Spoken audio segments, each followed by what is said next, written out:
Hello friends, welcome back to the next lecture of the chapter thermodynamics, and in today's lecture we are going to solve some of the MCQs from our internals. And before we start with solving the MCQs, I would just like to give you a small brush up, not regarding the entire chapter but just regarding the last concept that we did, that is about degree of freedom. हम लोगों ने different atomicity के gases देखे थे. We saw monoatomic gas, we saw diatomic gas. Diatomic gas को हम लोगों ने दो अलग अलग टेम्परेचर पे पढ़ा था. एक था रेगुलर टेम्परेचर पे और फिर हम लोगों ने डायटोमिक गैस देखा at high temperature. So diatomic at regular temperature, then we saw diatomic at high temperature. Diatomic पढ़ने के बाद हम लोग पढ़ते हैं ट्राइएटोमिक. ट्राइएटोमिक में हम लोगों ने दो देखे थे, एक था लीनियर और फिर एक हम लोगों ने किया था ट्राइएटोमिक में नॉन लीनियर. इतने ही टाइप के क्वेश्चंस आते हैं, ठीक है. एक ट्राइएटोमिक को ना ज़्यादातर बुक में पॉलीएटोमिक ही लिखा जाता है. ट्राइएटोमिक मतलब ही पॉलीएटोमिक होता है, ठीक है. नाउ तो ये हो गया मोनोएटोमिक. मोनोएटोमिक हमेशा डेफिनेटली रेगुलर टेम्परेचर पे होता है. Diatomic regular, diatomic at high temperature, triatomic linear, triatomic non linear. Perfect. इतने टाइप के हम लोगों ने देखे थे गैसेस. अब ये देखने के बाद सबसे पहले जो हम पढ़ते हैं कि इनका डिग्री ऑफ फ्रीडम क्या है, ठीक है. सबसे पहले हम लोग क्या देखते हैं, इनका डिग्री ऑफ फ्रीडम. तो यहाँ पर मैं लिखता हूँ डिग्री ऑफ फ्रीडम. तो मोनोएटोमिक मतलब क्या, मोनोएटोमिक मतलब कितना डिग्री ऑफ फ्रीडम, 3. और ये तीनों तीन कैसे हैं, ट्रांसलेशनल, एक्स वाई और जेड एक्सिस पे. ये रोटेट करता तो है बट इसके रोटेशन का जो एनर्जी है वो किसी काम का नहीं है. आई एम एक्सपेक्टिंग कि आपको पिछला लेक्चर पूरा याद होगा. और ये वाइब्रेट तो कर ही नहीं सकता क्योंकि वाइब्रेशन के लिए बॉन्ड चाहिए बीच में. ये मोनोएटोमिक है, बॉन्ड होता ही नहीं है तो वाइब्रेट तो करेगा ही नहीं. तो डिग्री ऑफ फ्रीडम हो जाएगा 3.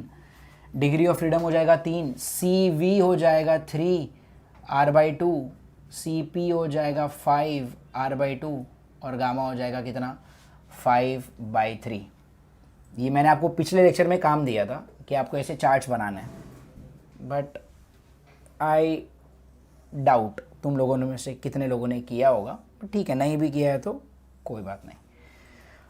तो ये हो जाएगा मोनोएटोमिक के लिए डिग्री ऑफ फ्रीडम 3. अच्छा, मैं यहाँ पे लिख दे रहा हूँ ऑल 3 आर ट्रांसलेशनल, ठीक है. ये हो गया मोनोएटोमिक के बारे में. फिर बात करते हैं डायएटोमिक. डायएटोमिक रेगुलर टेम्परेचर. रेगुलर टेम्परेचर पे कोई भी चीज़ वाइब्रेट नहीं करती. किसी भी चीज़ को वाइब्रेट करवाने के लिए आपको बहुत बहुत बहुत ज़्यादा गर्म करना पड़ता है उसको. Temperature has to be very high. As of now we are at the regular temperature. Regular temperature पे होता है 3 translational, 2 rotational. Total degree of freedom हो जाएंगे 5. मैं यहाँ पे लिख रहा हूँ 3 ट्रांसलेशनल, 2 रोटेशनल, ठीक है. 3 ट्रांसलेशनल एंड 2 रोटेशनल. तो यहाँ पर CV कितना हो जाएगा, 5 R/2, CP हो जाएगा 7 R/2 और गामा कितना हो जाएगा, tell me, 7/5. Get it. Next diatomic. Diatomic high temperature पे जा रहे हो आप. हाई टेम्परेचर पे जा रहे हो तो क्या होता है, 3 ट्रांसलेशनल, 2 रोटेशनल, 1 वाइब्रेशन. हालांकि हमें पता है एक वाइब्रेशन में 2 एनर्जी काउंट करने होता है क्योंकि जब मॉलिक्यूल वाइब्रेट करता है तो उसके पास काइनेटिक एनर्जी भी होता है due to oscillation and potential energy भी होता है ड्यू टू ऑसिलेशन. तो एक ऑसिलेशन में मतलब एक वाइब्रेशन में 2 एनर्जी काउंट करना है. तो 3 और 2 5, 5 और 2 7, तो टोटल कितने हो जाएंगे यहाँ पर, 7. CV क्या हो जाएगा, टेल मी, 7 R/2. ये हो जाएगा 9 R/2 और ये हो जाएगा 9/7.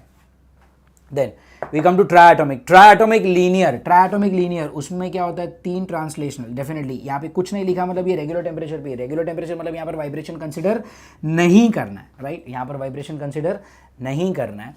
एंड 3 ट्रांसलेशनल होते हैं, 2 रोटेशनल होते हैं.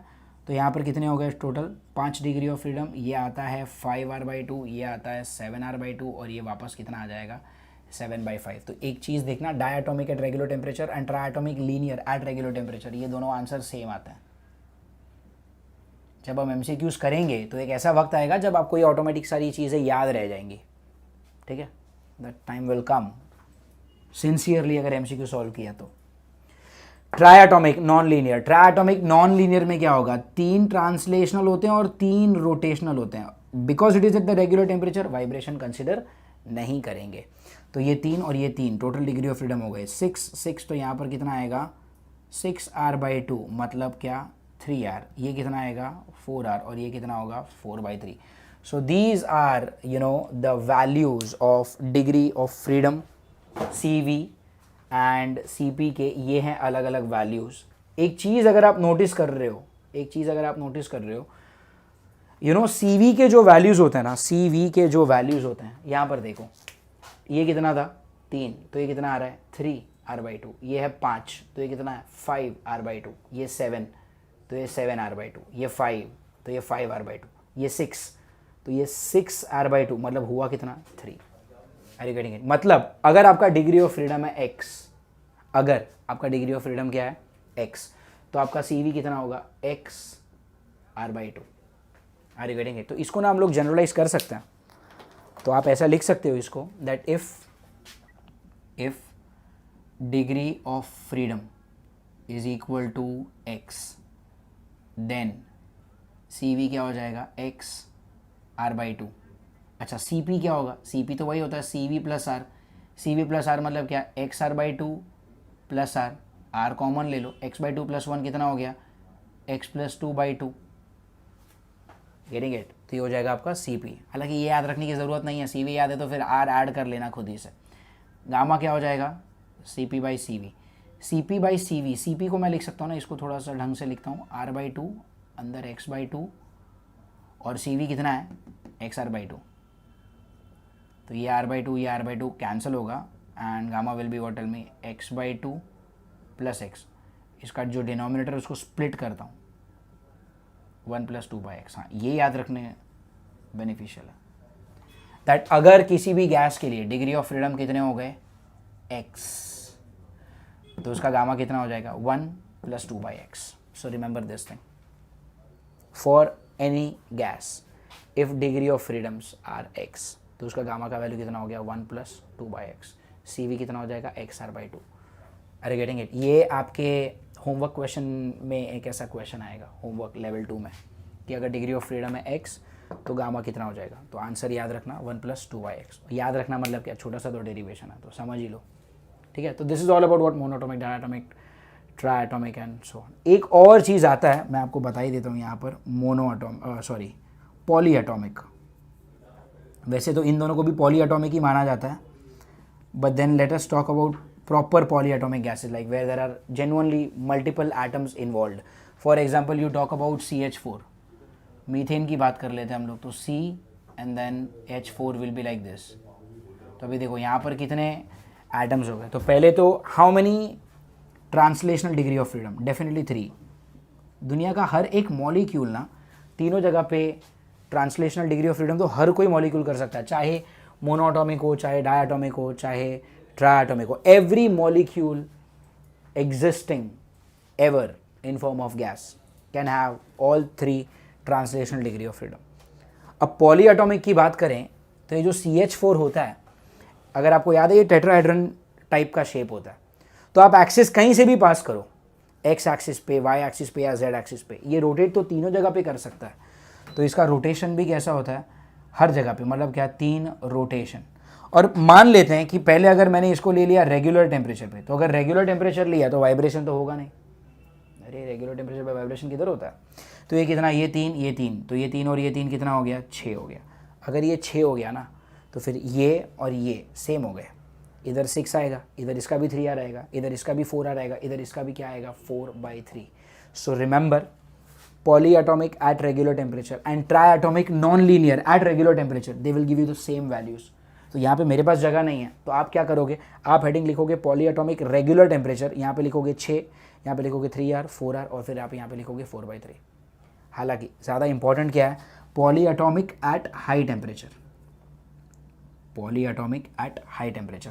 अब अगर हाई टेम्परेचर की बात की तो देखो तीनों ट्रांसलेशनल तो हो गई, तीनों रोटेशनल भी होंगे, सवाल क्या है वाइब्रेशन का। अब हाई टेम्परेचर पे तो मॉलिक्यूल वाइब्रेट करने लगेंगे। CH4 की अगर मैं बात करूं तो देखो ना, यहाँ पर ये एक स्प्रिंग हो गया, ये स्प्रिंग वाइब्रेट करेगा, ये दूसरा स्प्रिंग हो गया, ये स्प्रिंग भी वाइब्रेट करेगा, ये तीसरा स्प्रिंग हो गया, ये भी वाइब्रेट करेगा, और ये चौथा हो गया, ये भी क्या करेगा वाइब्रेट करेगा। तो ऑल 4 विल वाइब्रेट। तो कितने वाइब्रेशन हो रहे हैं यहाँ पे 4, इसका वाइब्रेशन, इसका वाइब्रेशन, इसका वाइब्रेशन, इसका वाइब्रेशन, तो कितने वाइब्रेशन हो गए? 4। तो यहाँ पर मैं क्या लिखूँगा? 4 वाइब्रेशन। लेकिन 4 वाइब्रेशन लिखना गलत हो जाएगा, क्योंकि ये तो सिर्फ CH4 की बात हो गई। What if it is the next, like it is C2H6। अब अगर ये C2H6 हो गया, फिर क्या करेंगे? C2H6 के लिए आई एम एक्सपेक्टिंग ये आपने लिख लिया होगा। तो C2H6 का अगर पहले तो मैं स्ट्रक्चर अगर बना लूँ तो ये क्या हो जाएगा? राइट यहाँ पे ड्रॉ मैं बॉन्ड कर रहा हूँ, बट ये सब कुछ है क्या? These are all the springs. तो अगर इसके बारे में बात किया तो यहाँ पे देखो क्या वाइब्रेट करेगा? ये वाला वाइब्रेट करेगा 1, यहाँ पर 2, फिर इसका 3, यहाँ पर 4, 5 और यहाँ पर कितने हो गए? 6। अब आप बोलोगे सर 6 कैसा है? ये 7वां भी तो है। याद रखना, bond between 2 atoms, okay I repeat, bond between 2 atoms of the same substance, इसको आप डिग्री ऑफ फ्रीडम के वाइब्रेशन वाले पार्ट में नहीं लेते। रीज़न सिंपल है, ये जो बॉन्ड है वो दोनों सेम एटम के बीच में, तो it is very very strong. Are you getting it? तो इतना ज़्यादा स्ट्रॉन्ग है कि ये हाई टेम्परेचर पे भी वाइब्रेट नहीं करने वाला।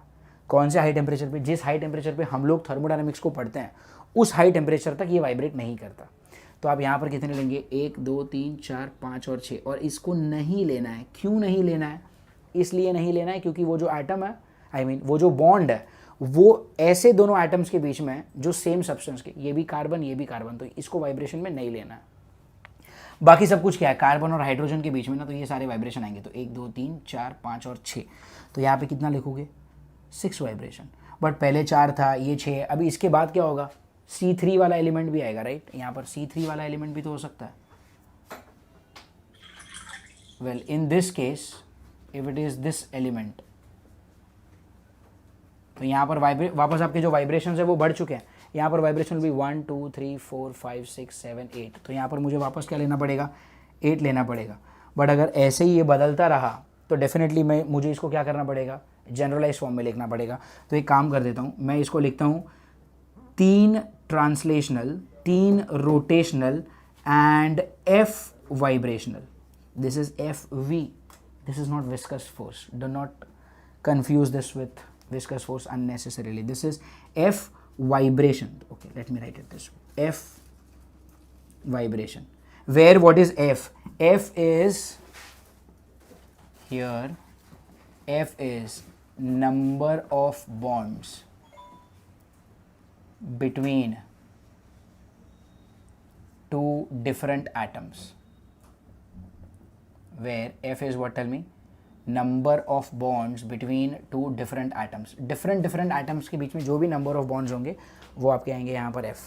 सो टेल मी नाउ, यहाँ पर देखो ना, ये 3 और ये 2 5, ये 1 था मगर आपने लिया 2, तो 3 और 2 5 और 2 7, तो यहाँ पर कितने लेंगे? ये 3 और ये 3 6, ये F है लेकिन मैं लूँगा कितना? डबल। तो कितना हो जाएगा? 6 + 2F। कितना हो जाएगा ये? 6 + 2F डिग्री ऑफ फ्रीडम। तो CV कितना हो जाएगा? XR/2, मतलब क्या? 6 + 2F R/2। Are you getting it? अगर ये 6 + 2F R/2 है, अब सोचो यहाँ से यू कैन टेक 2 कॉमन, और ये जो 2 कॉमन आएगा वो 2 इसके साथ कैंसिल हो जाएगा, तो कितना बचेगा? 3 + F × R। ये हो जाएगा आपका CV का वैल्यू। अब देखते हैं CP। CP क्या होता है? CP होता है CV + R ना। CP क्या होता है? CV + R। Where what is CV? CV आया 3 + FR, तो यहाँ पे मैं लिखता हूँ ना 3 + FR + NR, तो ये कितना हो गया? This is 3R + FR + R, मतलब कितना? 3R + R, 4R + FR, वापस R कॉमन, 4 + F, ये हो जाएगा आपका CV। तो CV कितना हो रहा है? 4 + F × R, एंड गामा कितना हो जाएगा? CP/CV, तो दिस अपॉन दिस, तो R और R कैंसिल हो जाएगा, इधर आएगा 4 + F / 3 + F। तो याद रखना, poly atomic gas high temperature पे डिग्री ऑफ फ्रीडम कितना होता है? डिग्री ऑफ फ्रीडम होगा 6 + 2F, where F is what? F is the number of bonds between 2 different atoms, और गामा का वैल्यू क्या हो जाता है? Tell me. 4 + F / 3 + F। तो आई एम एक्सपेक्टिंग कि ये सब कुछ आपको अच्छे से समझा होगा। और जैसे कि मैंने आपको पहले ही बताया, with time, okay, with time ये चीज़ें आपको ऑटोमेटिकली याद रहने लगेंगी। ओके, सो ये चार्ट इस पूरे चैप्टर की ना जान है, मैं बोल सकता हूँ। अगर आपको ये याद है तो पूरा चैप्टर आपसे हो जाएगा। So now let's start with thermodynamics. So MCQs शुरू करते हैं अभी इसके। The first question is written as heat is supplied to a diatomic gas at constant pressure. Heat is supplied to a diatomic gas at constant pressure. The ratio of delta Q, delta U and delta W is asked to us. So first question हमें पूछा है delta Q, delta U और delta W. It is same as dQ is to du is to dW. पूछा हमसे, ठीक है। D Q क्या होता है अगर आपको याद है, सी पी क्या होता है, D Q upon N D T, और सी वी क्या होता है, D U upon N D T. तो यहाँ से देखो ना, डी क्यू है, डी क्यू क्या हो गया, N C P D T. तो यहाँ पे आप लिखोगे N C P D T is to D U मतलब क्या हो गया, N C V D T is to D W. Class D W होता है क्या, P D V, but we know that P D V is what, tell me, N R D T. P V is N R T ना, तो P D V is N R D T. तो यहाँ पे आप क्या लिखोगे, N R T T. Now let us see what all things are getting cut. तो क्या क्या कैंसिल हो रहा है यहाँ से, ये एन आपका हर जगह पे कैंसिल हो जाएगा, डी टी हर जगह पे कैंसिल हो जाएगा, राइट। तो अब बचा क्या तुम्हारे पास, बचा अपने पास C P is to C V is to R. मेरे पास बचा क्या, C P is to C V is to R. कौन से गैस के बारे में बात हो रहा है, क्वेश्चन को ध्यान से पढ़ो। Heat is supplied to a diatomic gas. Diatomic gas, अरे अब भी तो लिखा था, डायटोमिक गैस का सीपी क्या होता है, 7r/2। सी वी क्या होता है, 5r/2, और ये r एज इट इज। तो ये r भी तो हर जगह पे कैंसिल हो रहा है, राइट, r भी तो हर जगह पे कैंसिल हो रहा है। और अगर आपने थ्रू आउट इक्वेशन 2 से मल्टीप्लाई कर दिया तो ये क्या हो गया, 7:5:2. So your answer is कितना, for diatomic gas dq is to du is to dw कितना हो गया, 7:5:2. कौन सा ऑप्शन हो गया, ये हो गया ऑप्शन सी। आई होप ये समझ में आ रहा है, ऑप्शन सी हो गया ये, right. Next, the relation between u, p and v for an ideal gas is given as u is equal to 2 + 3 pv। आपको एक इक्वेशन दिया हुआ है, u is equal to 2 + 3 pv। ये क्वेश्चन आपको मार्वल में भी मिलेगा, एग्जैक्ट ये नहीं बट इससे मिलता जुलता, शायद एग्जैक्ट ही ये होगा, आई डोंट रिमेंबर, बट ऐसा ही क्वेश्चन है, u is equal to 2 + 3 pv। और आपको बस इतना ही दिया हुआ है, u is equal to 2 + 3 pv। आपको बोला है कि ये कौन सा गैस है, ऑप्शन में मोनोएटॉमिक, डायटोमिक, पॉलीएटॉमिक, कौन सा गैस ये है। मेथड देख लो, इसी मेथड से करना है, एक प्रिसाइज मेथड है, एक पर्टिकुलर मेथड है, उस मेथड को फॉलो करोगे तो ही आंसर आएगा, नहीं तो नहीं आएगा। So fit this method in your mind कि अगर कभी भी आपको एक इक्वेशन दिया है और अगर आपको उस इक्वेशन से गैस का एटॉमिसिटी जानना है तो क्या मेथड है। First you write P V as N R T, तो ये क्या बन जाएगा, u is equal to 2 + 3 pv की जगह पे मैं क्या लिखूंगा, nRT, गेट इट। अब इसको क्या करना है, डिफरेंशिएट करना है विथ रिस्पेक्ट टू टेम्परेचर। तो ये क्या हो जाएगा, ये हो जाएगा du/dt इज इक्वल टू 2, तो कांस्टेंट है, कांस्टेंट का डेरिवेटिव हो जाएगा 0। इस तरफ आते हैं, इसमें 3n और r तीनों ही कैसे हैं, 3n और r तीनों ही कैसे हैं, कांस्टेंट। और टेम्परेचर का derivative with respect to temperature हो जाएगा 1। तो du/dt कितना हो गया, 3nr। इसमें n को नीचे ले लो तो ये क्या बन जाएगा, du/ndt इज इक्वल टू क्या आ रहा है, 3r। And what is du/ndt, du/ndt class ये होता है cv। तो आपके पास cv कितना आया, 3r। अब वो जो पूरा चार्ट था उसमें जाके देखो, cv का वैल्यू 3r कब होता है, cv का वैल्यू 3r होता है 2 जगह पर। एक होता है ट्राइएटॉमिक पे, चेक करो, cv का वैल्यू होता है ट्राइएटॉमिक, वो भी कौन सा पता है, नॉन लीनियर। या फिर इसका वैल्यू होता है 3r पॉलीएटॉमिक रेगुलर टेम्परेचर पे। अच्छा, ये भी कैसा है, रेगुलर टेम्परेचर पर ही है। तो इन दोनों ही केसेस में आपके CV का वैल्यू कितना आता है 3R। देखते हैं कौन सा ऑप्शन है। ऑप्शन में मोनो एटॉमिक वो हो नहीं सकता, डायटॉमिक वो भी हो नहीं सकता, पॉली एटॉमिक ऑप्शन सी। तो यहाँ पर आंसर क्या आएगा? Option C. आई होप आपको ये समझाओ। तो these are the first 2 questions. देखो कोई भी क्वेश्चन डिफिकल्ट नहीं है यहाँ पर, बट हर एक क्वेश्चन को सॉल्व करने का एक तरीका है, एक मेथड है।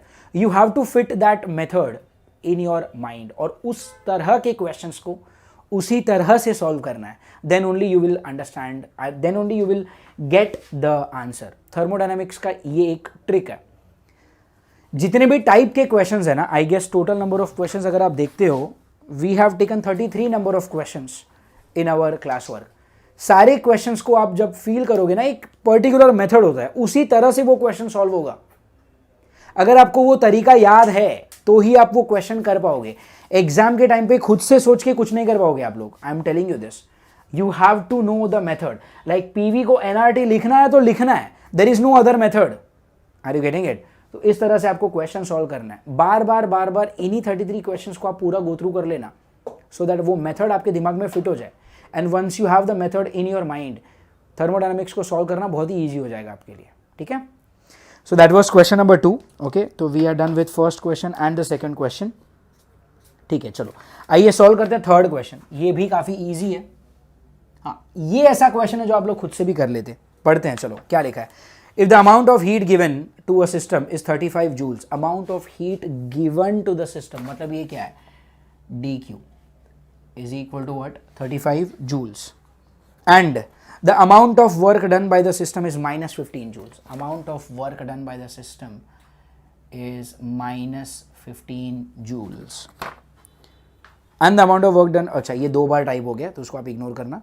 Then the change in the internal energy of the system is, change in the internal energy मतलब होता है du प्लस, कितना सिंपल है ये क्वेश्चन, dq du dw, एक ही तो फॉर्मूला इन तीनों को मिलता जुलता। dq is equal to du plus dw, you have to apply this. अब इसमें आपको क्या क्या दिया हुआ है? dq is given as 35, du is asked, dw is minus 15। ये माइनस 15 इधर आएगा, ऐड होगा 35 प्लस 15, du कितना हो जाएगा? Tell me. 50 joules, right? du कितना हो जाएगा? 50 joules. Is that fine? So that is question number 3.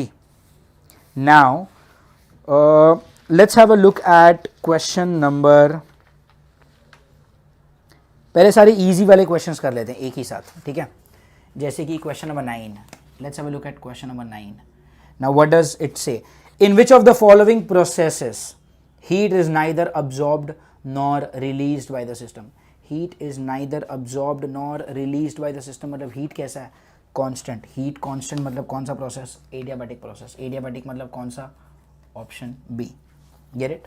So that was question number 9। और अगर आप देखते हो वहाँ पे नीट 2019 का क्वेश्चन है ये, in which of the following process heat is neither absorbed nor released by the system. ठीक है, नेक्स्ट क्वेश्चन नंबर 10 करते हैं। क्वेश्चन नंबर 10, क्वेश्चन नंबर 10 में आपको क्या बोला है? आपको एक ग्राफ दिया हुआ है और उन्होंने क्या बोला है? The volume of a monoatomic gas varies with its temperature. Fine, as shown in the graph. एक straight line दिया है passing from the origin. पूछा क्या है? The ratio of the work done by the gas, the ratio of work done by the gas dW and heat absorbed by it. heat given होता है dq, heat absorbed होता है du. इसके नीचे ना अंडरलाइन कर देना, heat absorbed लिख देना वहाँ पे। हीट अब्जॉर्ब्ड का मतलब होता है du, तो यहाँ पर हीट अब्जॉर्ब्ड मतलब मैं क्या लिखूंगा? du। तो dw और du का मुझे रेशियो पूछा गया है। Class tell me what is dw? ये रहा। dw को हम क्या लिखते हैं? nrdt। du मतलब क्या? ncvdt। तो यहाँ पर क्या लिखेंगे? dw मतलब nrdt, ये होता है ncvdt। n और dt कैंसल, इधर क्या आ गया? r upon cv। क्वेश्चन को ध्यान से पढ़ो, उन्होंने पहले लाइन में क्या बोला? It's a mono atomic gas. Mono atomic gas मतलब गामा का वैल्यू कितना होगा? 5/3। तो मोनो एटॉमिक गैस, अच्छा हालांकि मुझे गामा नहीं चाहिए, मुझे CV चाहिए। ठीक है, मोनो एटॉमिक का CV क्या होता है? 3R/2। तो ऊपर R, नीचे 3R/2 गोज अप, और ये कितना हो गया? 2/3 हो जाएगा। dW is to du का वैल्यू 2/3। तो 2/3 मतलब ये कौन सा ऑप्शन हो गया, ऑप्शन बी, राइट, ये कौन सा हो गया, option B. That was our question number 10। Okay fine. अब क्वेश्चन नंबर 11 देखते हैं। क्वेश्चन नंबर 11 क्या बोला उन्होंने, the unit of thermal conductivity is, ये क्वेश्चन ना दरअसल थर्मल एक्सपांशन से बिलोंग करता है 11th स्टैंडर्ड में। The unit of thermal conductivity, अगर आपको याद है कि एक कंडक्टर दिया हुआ है, इस कंडक्टर का इधर टेम्परेचर है T1, इधर टेम्परेचर है T2, यहाँ से यहाँ तक हीट फ्लो करेगा। अगर T1 T2 से बड़ा है तो हीट फ्लो करेगा from higher temperature to lower temperature. इसका जो लेंथ है, that length is given to us as L, और इसका जो एरिया ऑफ क्रॉस सेक्शन है, that area of cross section is A। Then we say that this Q is what, tell me, directly proportional to T1 minus T2, directly proportional to area and inversely proportional to L, also directly proportional to time। जितना ज़्यादा time दोगे आप उसको flow करने के लिए, उतना ज़्यादा हीट फ्लो करेगा। If you remove this proportionality sign you get a constant which is K। इसको मैं लिखूंगा A, इसको मैं लिखने वाला हूँ क्या, delta T by small t upon L। तो ये हो जाता है एक formula, heat getting conducted from this end to that end in time t। यहाँ से कंडक्टिविटी आपको क्या मिलेगा, conductivity K is equal to, yes you getting is QL by A delta T small t। तो ये हो जाएगा फॉर्मूला फॉर K। हालांकि मुझे क्या पूछा है, मुझे पूछा गया है उसका यूनिट, ठीक है, आइए निकालते हैं। पहले क्या है Q मतलब हीट, हीट मतलब एनर्जी मतलब जूल, L मतलब लेंथ मीटर, एरिया मतलब मीटर स्क्वायर, डेल्टा T होता है केल्विन, टाइम होता है सेकेंड। तो यहाँ से ये मीटर और ये मीटर कैंसिल होता है, जूल पर सेकेंड मतलब पावर को हम लिखते हैं क्या, वैट। तो जूल पर सेकेंड हो गया watt upon meter upon kelvin, right, watt upon meter upon kelvin, watt per meter per kelvin is option D. Okay, watt per meter per kelvin is option D. I hope आपको ये question भी समझाओ, correct. That was question number 11। Then let's have a look at question number 14. Let's have a look at question number 14. Let's see what does it have to say. आपको pressure versus volume का एक graph दिया है, okay, pressure versus volume का एक graph दिया है, और इस प्रेशर वर्सेस वॉल्यूम के ग्राफ में दे हैव गिवन यू 3 प्रोसेसेस, ऐसे 3 प्रोसेसेस, ओके। पहले आपका गैस है इस स्टेज पे, this is called a stage X। फिर आपका गैस है इस स्टेज पे, इस स्टेज को कहते हैं स्टेज Y, और एक जगह पे यहाँ पर एक स्टेज है, दिस इज स्टेज Z, और ये आपको ऐसे साइकिल दिया हुआ है, ठीक है। मुझे क्या पूछा हुआ है कि देखो मेरा गैस है ना 3 अलग अलग स्टेज पे है, पहले वो स्टेज Z पर है, फिर वो X पर गया, फिर वो Y पर गया, ठीक है, 3 अलग अलग स्टेज पे। मुझे ये पूछा गया कि कौन से स्टेज पे मेरे गैस का टेम्परेचर सबसे ज़्यादा था और कौन से स्टेज पे गैस का टेम्परेचर सबसे कम था। That means they want us to find out which stage the gas was the hottest and the coolest. तो लेट्स सी कैसे करना है। अगेन इसका तरीका भी फिक्स है, काफ़ी सिंपल तरीका है। क्या करना है, you just think about PV is equal to NRT। तो मैं ऐसा लिख सकता हूँ क्या, PV is directly proportional to temperature, right, PV is directly proportional to temperature. तो अब आपको करना क्या है, टेल मी, जब आपका गैस X पे है तो X पे उसका प्रेशर कितना है और X पे उसका वॉल्यूम कितना है, उन दोनों को आप प्रोडक्ट मल्टीप्लाई कर दो। तो टेल मी, देखो ज़रा आप अपने बुक में, X पे जब भी है तो प्रेशर कितना है, pressure is 4 × 10⁵, okay, 4 × 10⁵, and volume कितना है, वॉल्यूम है 1 × 10⁻⁴, 1 × 10⁻⁴। तो ये प्रोडक्ट कितना हो गया, this is 4 and 10 and 4, 5 and -4 is 1, तो ये कितना हो गया 40। तो X पे प्रोडक्ट कितना आ रहा है 40, ठीक है। Y पे देखते हैं, Y पे प्रोडक्ट क्या आ रहा है, Y पे प्रेशर है 1 × 10⁵, 1 × 10⁵, और वॉल्यूम कितना है 5 × 10⁻⁴, 5 × 10⁻⁴। तो ये कितना आ गया आंसर 5, और ये हो गया 50। और Z पे प्रेशर कितना है, Z पे प्रेशर है 1 × 10⁵, और वॉल्यूम कितना है 1 × 10⁻⁴। तो कितना हो रहा है ये भी 10 हो रहा है। तो आपने एक्स वाई और जेड तीनों पे प्रेशर और वॉल्यूम का प्रोडक्ट निकाल लिया। प्रोडक्ट सबसे ज़्यादा किधर आ रहा है? इधर। तो ये क्या है आपका? Highest temperature. और ये आपका क्या है? Coolest temperature. तो where is the gas hottest? Gas is hottest at Y. Okay, the gas is hottest at Y. तो दो ऑप्शन है आपके पास, ए और D. And the gas is coolest at Z, coolest at Z, option D. Okay, the hottest is at Y and the coolest is at Z. Simple सी बात है, जिधर भी प्रेशर और वॉल्यूम का प्रोडक्ट मैक्सिमम आया उधर टेम्परेचर सबसे ज़्यादा, और जिधर भी प्रोडक्ट सबसे कम आया उधर टेम्परेचर सबसे कम। ठीक है, तो ये हो गया आपका कौन सा क्वेश्चन? ये हो गया आपका question number 14। I am first taking all the questions which are very very easy to understand. ठीक है, अब after learning question number 14, now we can solve after learning that question now we can solve question number 18। ये भी काफ़ी easy question है। Question number 18 करते हैं। Okay, question number 18 में क्या बोला? When a system is taken from the initial state I to final state F along path I A F. ये देखो, यहाँ पर आपका एक इनिशियल स्टेज है I और यहाँ पर आपका एक फाइनल स्टेज है F। मुझे जाना है I से F पे, मुझे जाना है I से F पे। तो देखो, पहले मैं I से F जा रहा हूँ ऐसे, ये जो ऑरेंज वाला पाथ है। आई डोंट थिंक ये कैमरा में अच्छे से दिख रहा होगा, तो मैं इसको रीड्रॉ कर लेता हूँ। मुझे जाना है I to F, तो I am going along this path, this is through a. तो मैं I से F पे जा रहा हूं A के जरिए। फिर मैं क्या कर रहा हूं? वापस मैं I से F जाने वाला हूं, बट एक अलग रास्ते से। मान लो ये है वो अलग रास्ता। फाइन, तो यहां पे देखो, आपको I से F पे जाना है, आप जा रहे हो थ्रू A, और फिर आपको I से F पे जाना है, आप जा रहे हो थ्रू B। ठीक है, अब अगर आपको I से F पे जाना है थ्रू A एंड अगर आपको I से F पे जाना है थ्रू B, देखो आपका इनिशियल और फाइनल स्टेज तो सेम ही है, अलग क्या है? रास्ते अलग है। तो याद रखना, du has to be same irrespective of path followed। du मतलब क्या?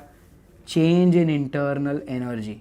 तो याद रखना, अगर आप I से F पे जा रहे हो, अभी थ्रू A जाओ, थ्रू B जाओ, ऐसा और एक क्वेश्चन बन सकता था कि आप ऐसे डायरेक्ट चले गए, कोई भी क्वेश्चन हो सकता था। इस क्वेश्चन में ऐसे दो रास्ते दिए हैं, तो अगर आप इधर से इधर जाना हो, थ्रू A जाओ चाहे थ्रू B जाओ, जो भी रास्ते से जाना है जाओ, आपका du मतलब क्या? Change in the internal energy same होना चाहिए। याद रखना, because change in the internal energy is a stage function. State function मतलब क्या? Not stage, I am sorry, it's a state function. मतलब क्या? वो रास्ते पे डिपेंड नहीं करता, इधर से जाना है इधर तक जाना है, कौन से रास्ते से जा रहे हो फर्क नहीं पड़ता, आपका du कैसा आना चाहिए? सेम आना चाहिए। ठीक है, if du has to be same, तो मैं ऐसा लिख सकता हूँ कि change in internal energy when you go through A and change in internal energy when you go through B has to be what? Tell me, same, right. अब हमें ये वाला फॉर्मूला पता है, यहाँ पे देखो dq क्या है? du plus dw। तो यहाँ से du क्या हो जाएगा? dq minus dw। तो मैं इसको क्या लिखूंगा? dq at the time of a minus dw at the time of a is equal to क्या? dq at the time of b minus dw at the time of b। तो यहाँ पे क्या अपने पास? dq at a minus dw at a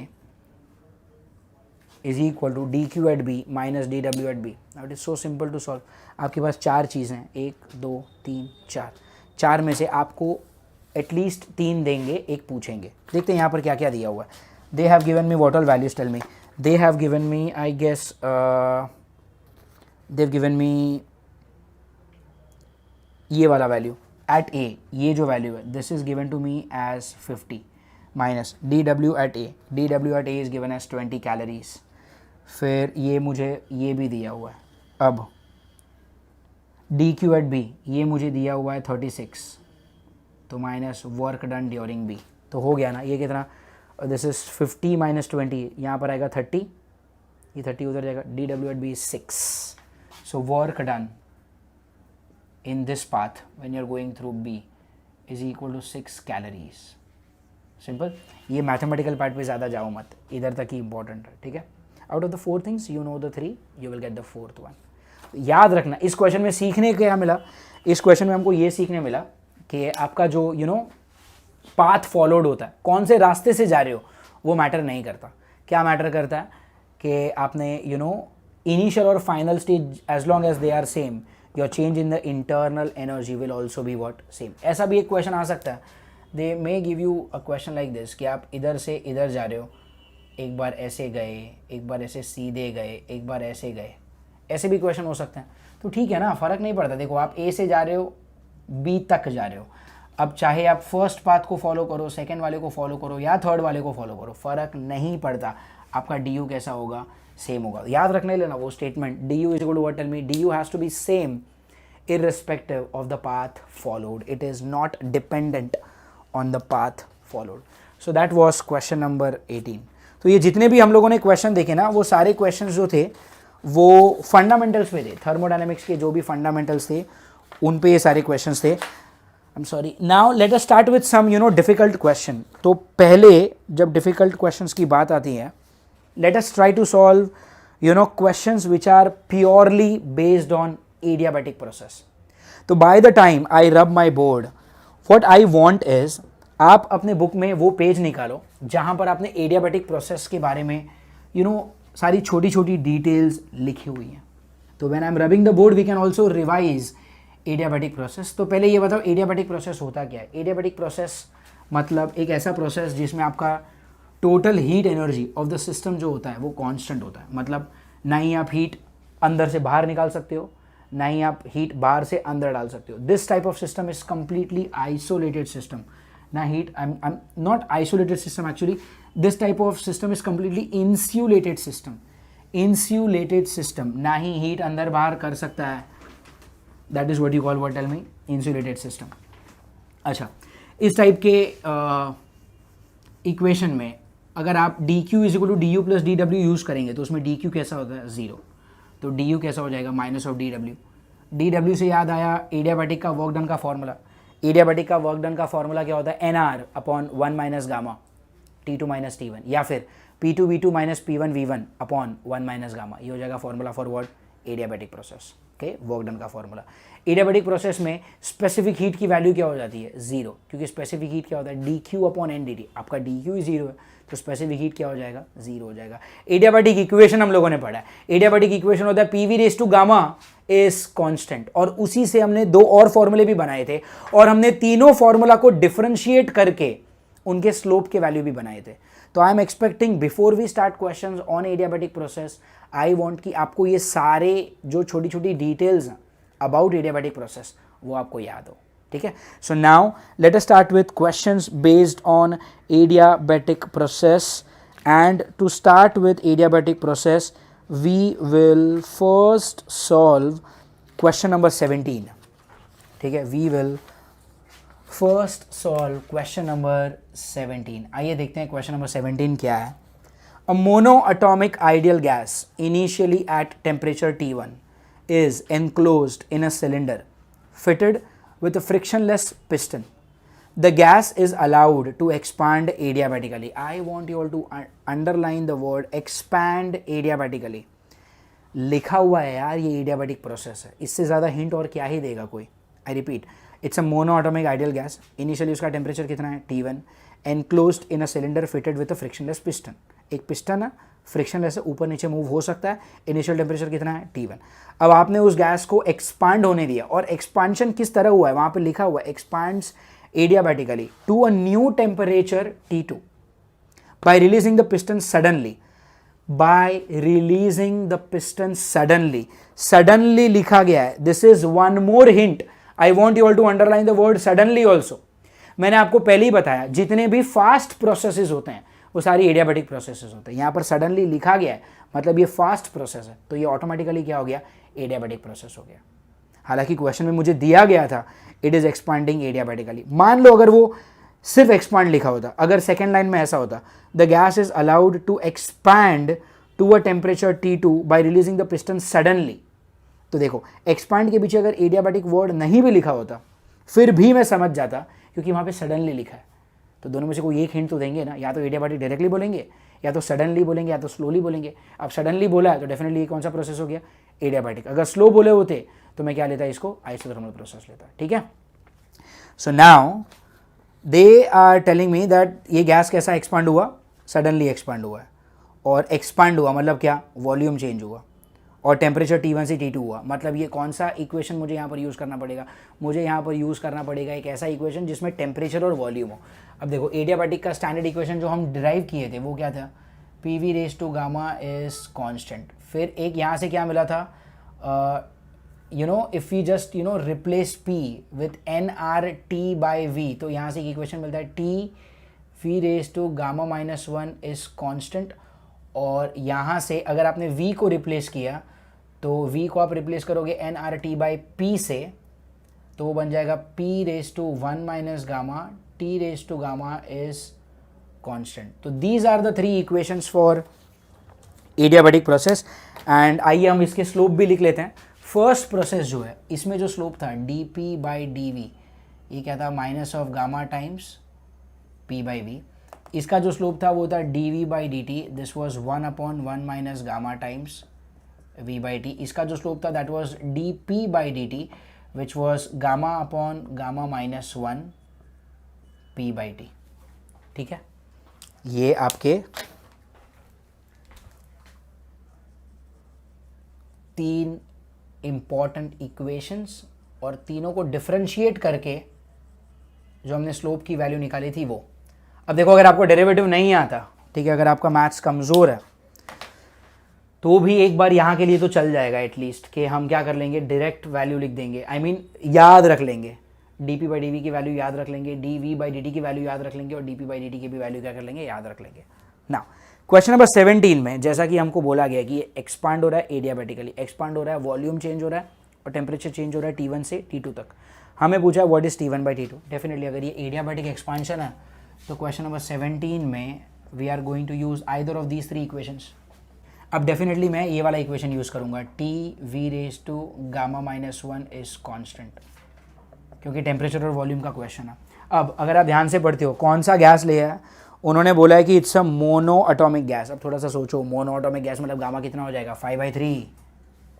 so here gamma is what, tell me, 5/3। तो इधर डाल दो फिर 5/3, तो कितना हो गया, TV रेज टू 5/3 -1, 5/3 -1 कितना हो जाएगा, 2/3 इज कांस्टेंट। इसका मतलब T is inversely proportional to V raise to 2/3। यहाँ पे मैं इसको लिख सकता हूँ, this is same as what, tell me, T1/T2, या फिर I can write it as what, T2/T1। Okay, T2/T1 is V1/V2 raise to 2/3। Volume मतलब क्या, एरिया इंटू लेंथ। जाहिर सी बात है area of the container will be constant, तो area यहाँ पर कैंसिल हो गया और आपको क्या मिला, L1/L2 2/3 is what, tell me, T2/T1। अब हमें पूछा क्या गया है, they want me to find out T1/T2 का वैल्यू। तो ठीक है ना, T1/T2 कितना हो जाएगा, T1/T2। Did I make some mistake, no, fine. T1/T2 is what, tell me, L2/L1 raise to 2/3। इसका उल्टा करेंगे ना हम लोग, T1/T2 is L2/L1 raised to 2/3. What option is that? That is option D. Are you getting it? That was question number 17. Now let's have a look at question number 15. Question number 15 अगर आप देखोगे तो आपको यहाँ पर एक equation दिया गया है, TV raised to 1/5 is a constant. Question number 15 I am talking about. In question number 15 they have given you an equation. This is the given equation. Given equation क्या है, TV raised to 1/5 is constant. TV raised to 1/5 is constant. एक बात बताओ, TV raised to 1/5 constant है, तो ये तो आपका गिवन इक्वेशन है ना, क्या मैं इसको स्टैंडर्ड इक्वेशन के साथ मैच कर सकता हूँ? क्या मैं इसको स्टैंडर्ड इक्वेशन के साथ मैच कर सकता हूँ? स्टैंडर्ड इक्वेशन क्या है, ये रहा, टेम्परेचर और वॉल्यूम का। TV raised to what, tell me, gamma -1 is constant. तो ये इक्वेशन है, TV raised to 1/5 is constant. This is given equation. This is standard equation. तो अगर मैं स्टैंडर्ड इक्वेशन और गिवन इक्वेशन को कंपेयर करता हूँ, अगर मैं दोनों इक्वेशन को क्या करता हूँ, comparing the equations, tell me, अगर आपने दोनों को कंपेयर किया तो क्या मिलेगा, ये आएगा gamma minus one is 1/5, gamma minus one is 1/5 right. इसका पावर और इसका पावर कंपेयर करोगे आप, गामा माइनस वन इज़ 1/5, तो यहाँ से गामा कितना हो गया 1/5 + 1, तो ये कितना हो गया, this is going to be 6/5 is the value of gamma. But is it something that they are looking for, no. आप पढ़ो क्वेश्चन में क्या पूछा, आपको पूछा है एडियाबैटिक कंप्रेसिबिलिटी। अब ये हो गया स्टेप 1, ओके, ये हो गया step 1। They want you to find out compressibility. Compressibility क्या होता है पता है, 1 बल्क मॉड्यूलस, ये आपने इलास्टिसिटी में किया होगा। Compressibility is 1 bulk modulus. अगर कंप्रेसिबिलिटी होता आइसोथर्मल तो मैं एडियाबैटिक कौन सा लेता, आइसोथर्मल। बट इस क्वेश्चन में कंप्रेसिबिलिटी कौन सा है, कंप्रेसिबिलिटी है एडियाबैटिक, तो फिर के का वैल्यू भी कौन सा होगा, एडियाबैटिक। और हमें पता है कि एडियाबैटिक क्या होता है, gamma P.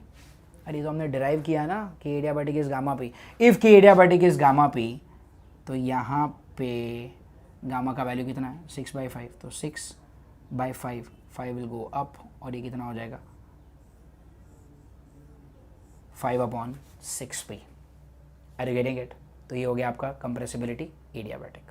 Fine, what next, we can have a look at next question, and that question happens to be question number 16। देखते हैं क्वेश्चन नंबर 16।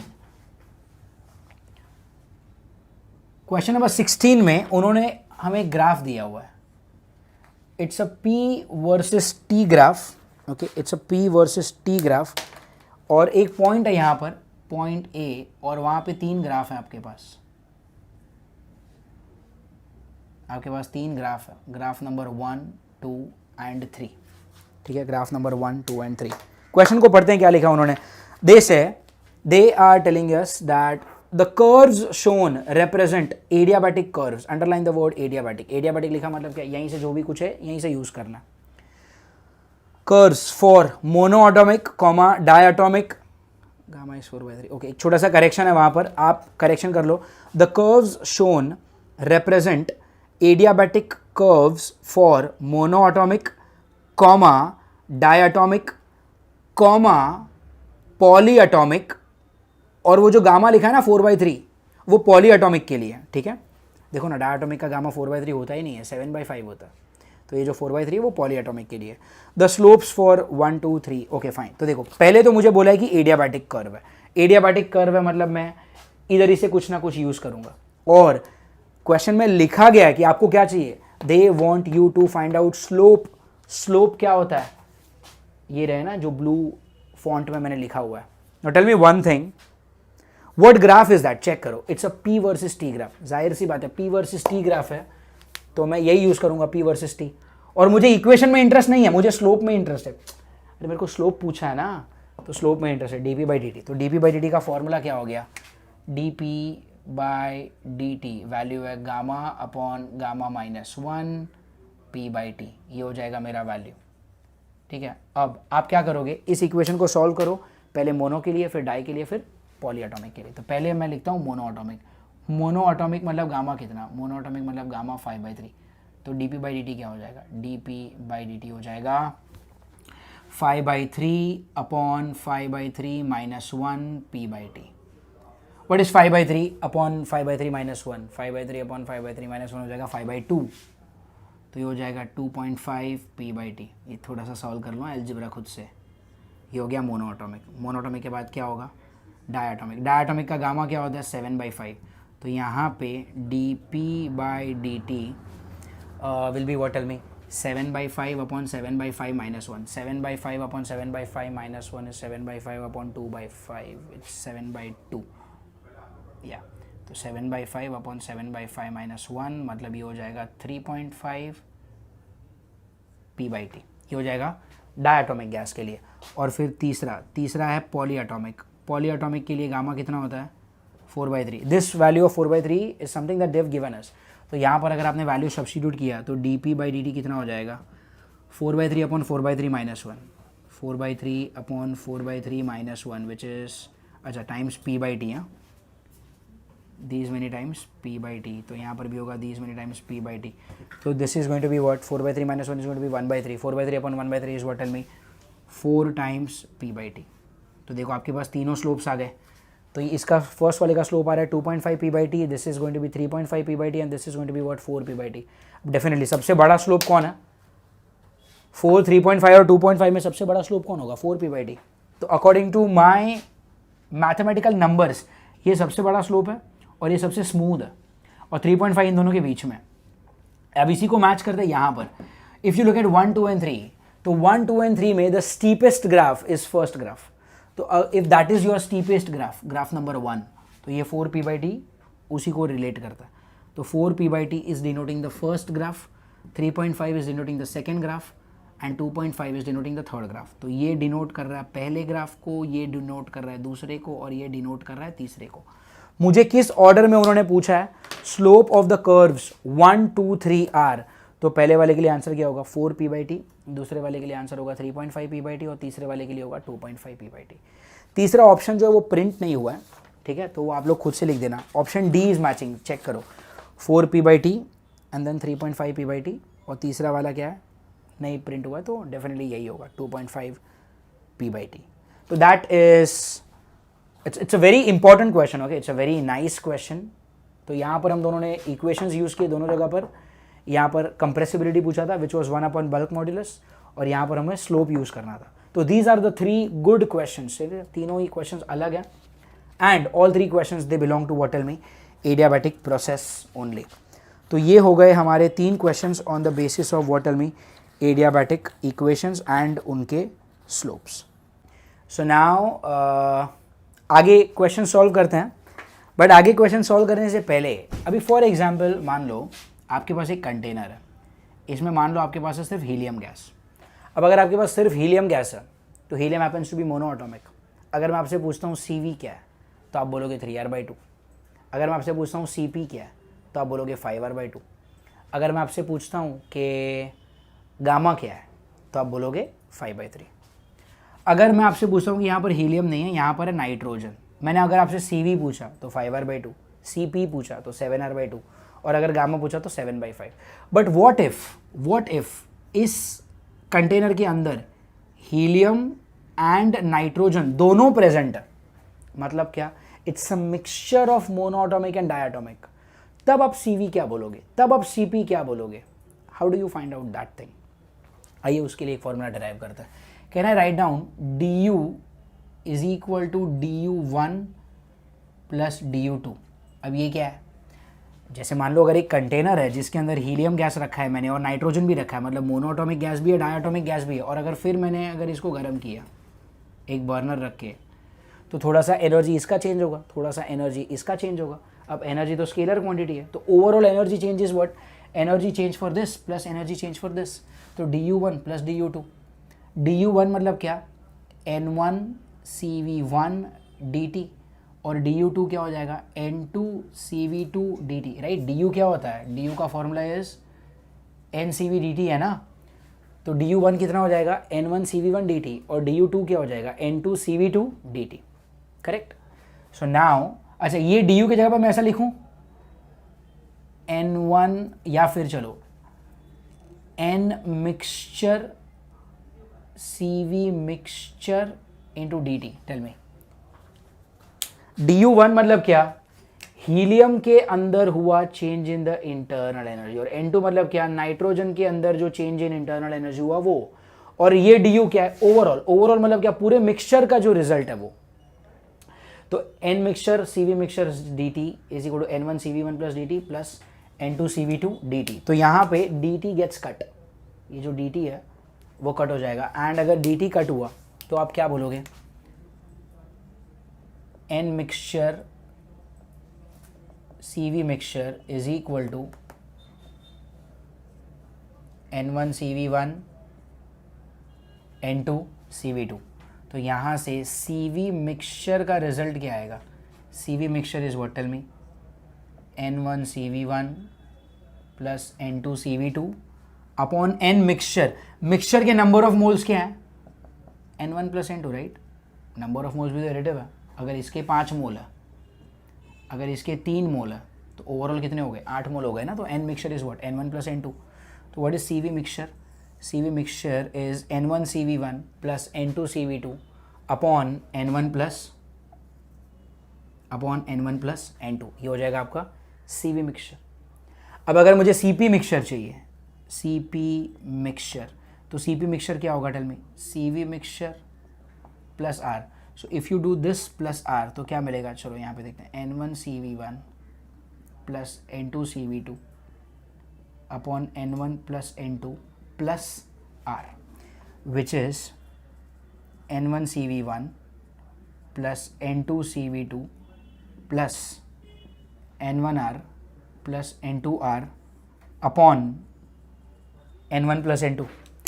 अब यहाँ से और यहाँ से आप N1 कॉमन ले लो, इधर से और इधर से अगर आप N1 कॉमन ले लेते हो तो लेफ्ट साइड पे आपके पास क्या बचा, लेफ्ट पे आपके पास बचा CP मिक्सचर, ठीक है।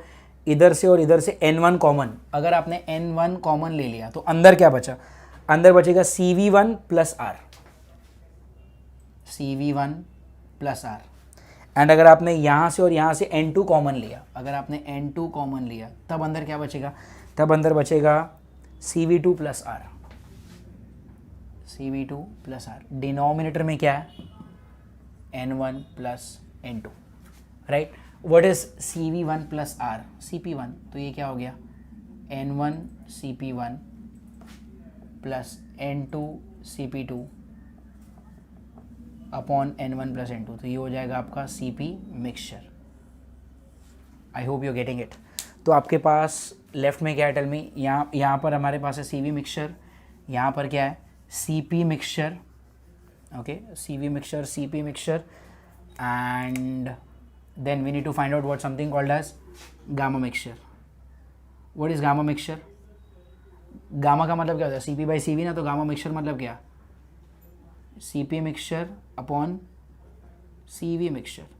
तो अगर CP mixture upon CV mixture किया आपने तो CP मिक्सचर है ये, CV मिक्सचर है ये।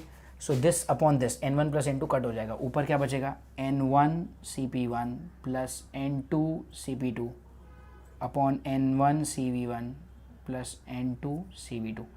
ये हो जाएगा गामा मिक्सचर का फॉर्मूला।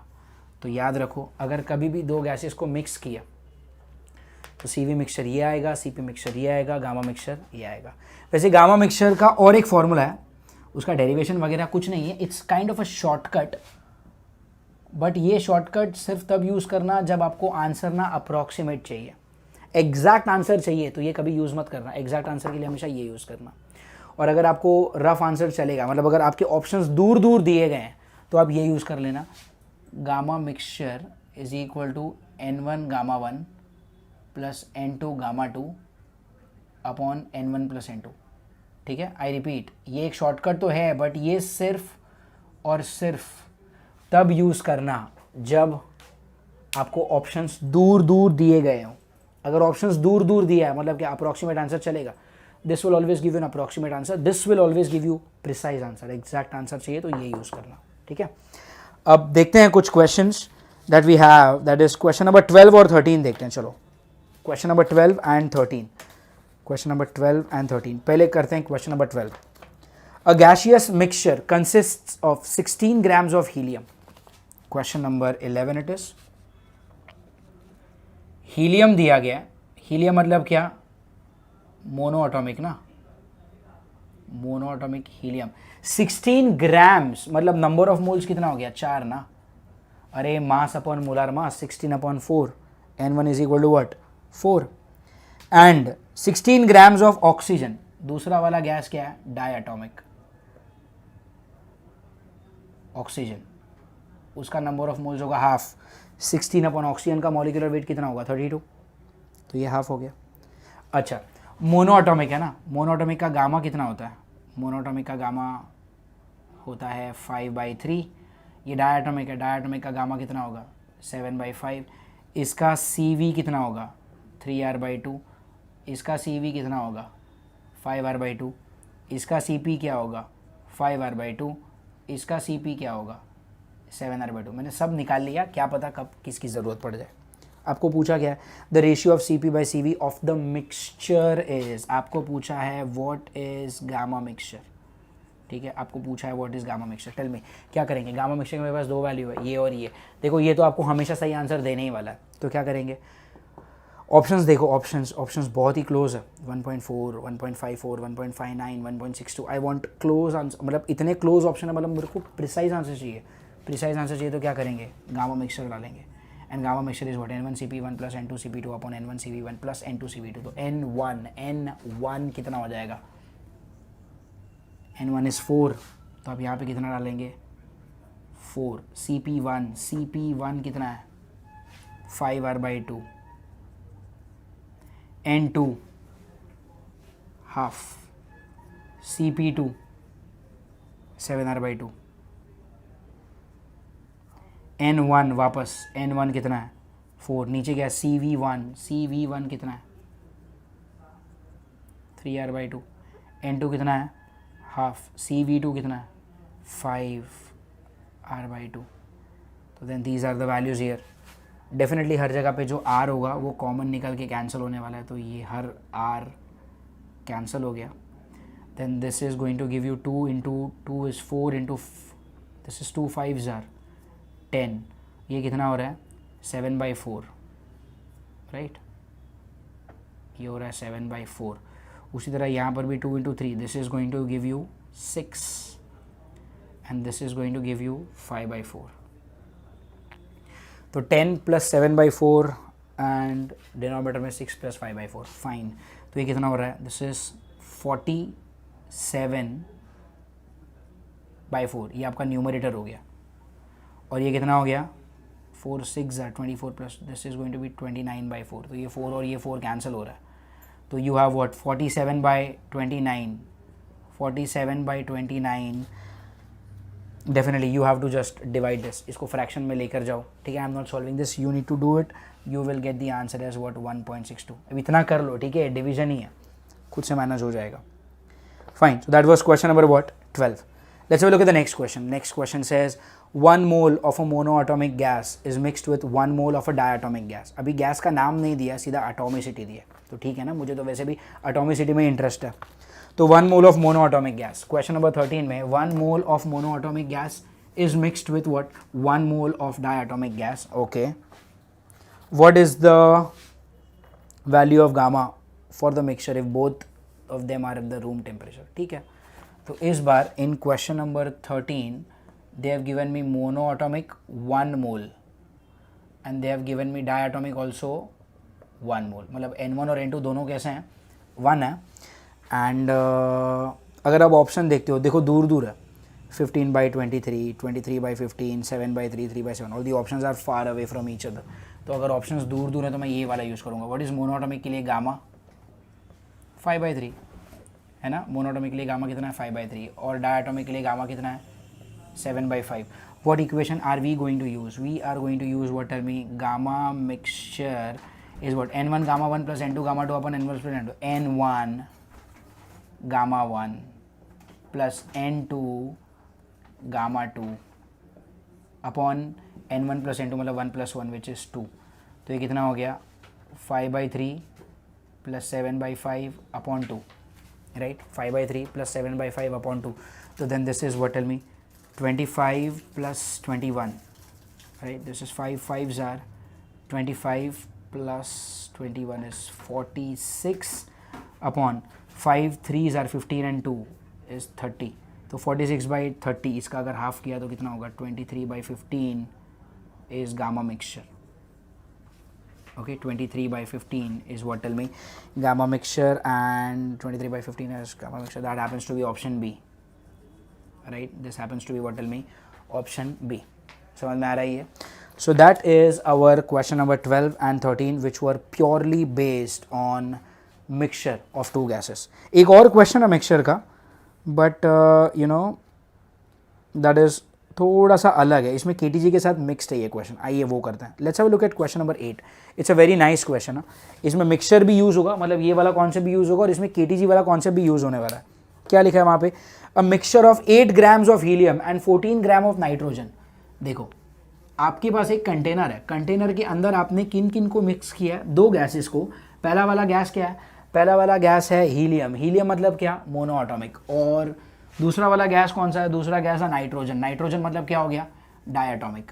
तो एक गैस हो गया मोनो एटॉमिक, दूसरा गैस क्या हो गया, डायटोमिक। ठीक है, आपने उन दोनों को मिक्स किया, okay. And initial temperature of the container is given as what, tell me, 300 kelvin. अब the quantity of heat absorbed by the mixture, quantity of heat absorbed by the mixture. मैंने आपको क्वेश्चन नंबर मैंने आपको question number 10 करते वक्त, question number 10 के time पे मैंने आपको बताया था क्वांटिटी ऑफ हीट अब्सॉर्ब्ड का मतलब होता है डी यू। मैंने आपको बोला भी था, बुक में लिख लो। तो यहां पर भी क्वांटिटी ऑफ हीट अब्सॉर्ब्ड मतलब क्या, डी यू। और आपको क्या बोला है, the quantity of heat absorbed by the mixture to double the root mean velocity. ठीक है, क्वांटिटी ऑफ हीट अब्सॉर्ब्ड। तो पहले तो लाइन बाय लाइन जाते हैं, step by step. They want me to find out quantity of heat absorbed. ठीक है, question number 8, they want me to find out quantity of heat absorbed. अब देखो, quantity of heat absorbed मतलब क्या, D U. D U का formula क्या होता है, N C V D T. Number of moles किसका लोगे, हीलियम का या नाइट्रोजन का, डेफिनेटली दोनों का। सीवी किसका लोगे, हीलियम का या नाइट्रोजन का, डेफिनेटली दोनों का। तो ये नंबर ऑफ मोल्स किसके हैं, नंबर ऑफ मोल्स हैं मिक्सचर के। सीवी किसका है, मिक्सचर का। Are you understanding?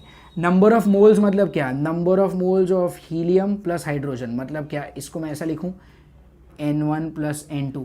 And what is CV mixture का फॉर्मूला, अभी तो डिराइव किया। सीवी मिक्सचर क्या होता है, N1 CV1 plus N2 CV2 upon N1 plus N2। और DT मतलब क्या होता है, temperature final minus temperature initial. आइए देखते हैं हमें क्या क्या पता है और क्या क्या कैंसिल हो रहा है। तो पहले तो ये पूरा N1 प्लस N2 वाला पार्ट ही कैंसिल हो रहा है।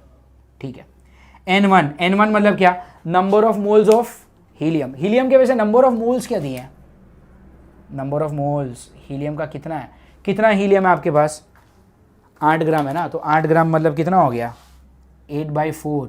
तो 2 number of moles for helium. And nitrogen, number of moles of nitrogen. Nitrogen mass कितना दिया, 14 ग्राम। तो ये कितना हो जाएगा, 14/28। तो ये कितना होगा, 1/2। नाइट्रोजन का मॉलिक्यूलर वेट इज 28 ना। तो ये हो जाएगा 8/4 मतलब 2, ये हो जाएगा 14/28 मतलब कितना हो जाएगा, हाफ। नेक्स्ट,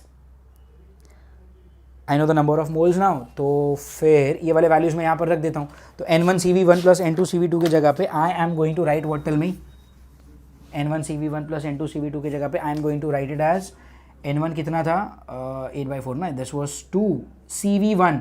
मोनो एटॉमिक का CV क्या होता है, 3R/2 प्लस N2 मतलब क्या, नाइट्रोजन का नंबर ऑफ मोल्स या जो हमने कितना निकाला था, 14/28 ना, मतलब हाफ। और उसका CV कितना था, 5R/2। तो चलो ये वाला पार्ट तो सॉर्टेड है, ये तो कैंसिल हो गया ना। अभी TF माइनस TI। TF मतलब क्या, फाइनल टेम्परेचर, जो मुझे मालूम ही नहीं है। TI मतलब क्या, इनिशियल टेम्परेचर, जो कितना दिया है, 300। मतलब DU तो हो गया ऑलमोस्ट, सिर्फ फर्क, आई मीन क्या चीज़ मुझे नहीं मालूम है, I don't know the value of TF। To find the value of TF उन्होंने मुझे एक हिंट दी है कि कितना हीट अब्जॉर्ब करना है, so that root mean square velocity जो है वो आपका डबल हो जाए। रूट मीन स्क्वायर वेलोसिटी वो आपका डबल हो जाए। मतलब क्या class, tell me what is CRMS and temperature का relation. Definitely this CRMS is what, directly proportional to root of T। ये हम लोगों ने किया है।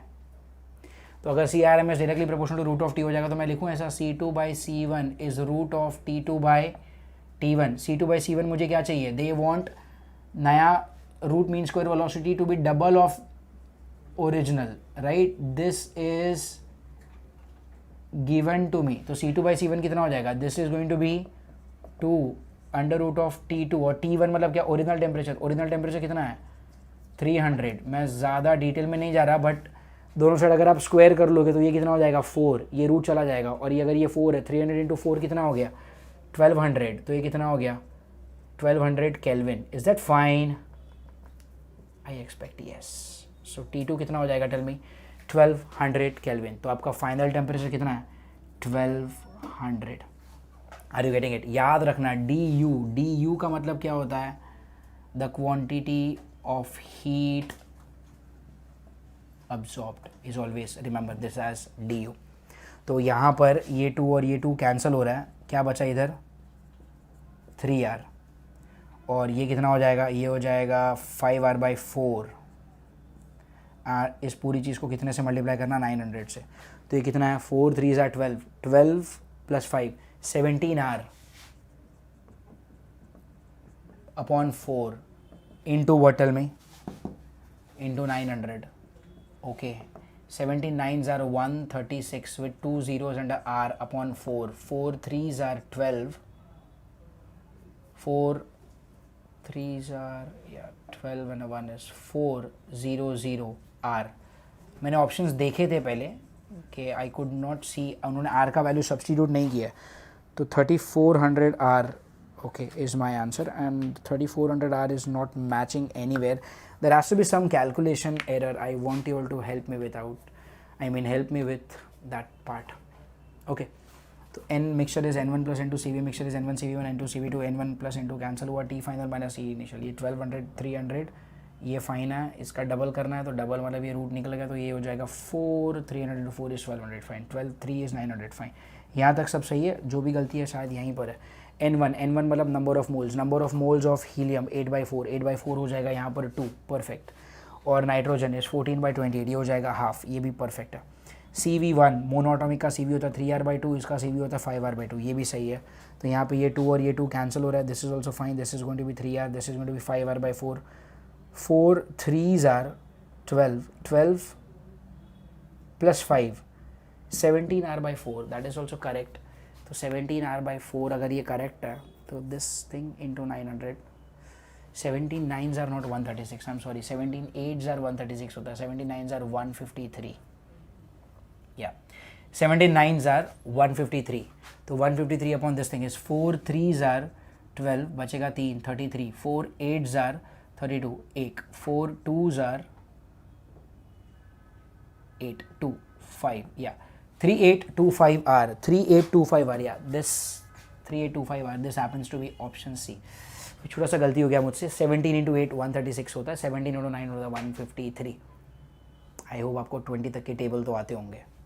Okay, so this was question number 8, and इस क्वेश्चन नंबर 8 में भी ये जो चीज़ है ये नहीं है कि मोनोएटॉमिक और डायटॉमिक का जब मिक्सचर आएगा तो उस मिक्सचर के साथ कैसे डील करना है। CV mixture is what, n1 CV1 plus n2 CV2 upon n1 plus n2, ठीक है। So that was, you know, these are the questions which are based on the concept of mixture of two gases, ठीक है। Now there are 4 questions which we need to, you know, understand very carefully. उसमें से the first is question number 6. Question number 6 देखो, question number 6 में आपको क्या बोला गया है। question number 6 में they are giving you 1 mole of a diatomic ideal gas which is undergoing a cyclic process ABC as shown in the figure. The process B2C is adiabatic. आपको बोला गया प्रोसेस B2C कैसा है, adiabatic है। The temperature of A, B and C are 400, 800 and 600 given. Choose the correct statement. एक चीज़ देखो, वहाँ पर आपको एक ऐसा ग्राफ दिया गया है which is a cyclic graph. Now, what do you mean by cyclic graph?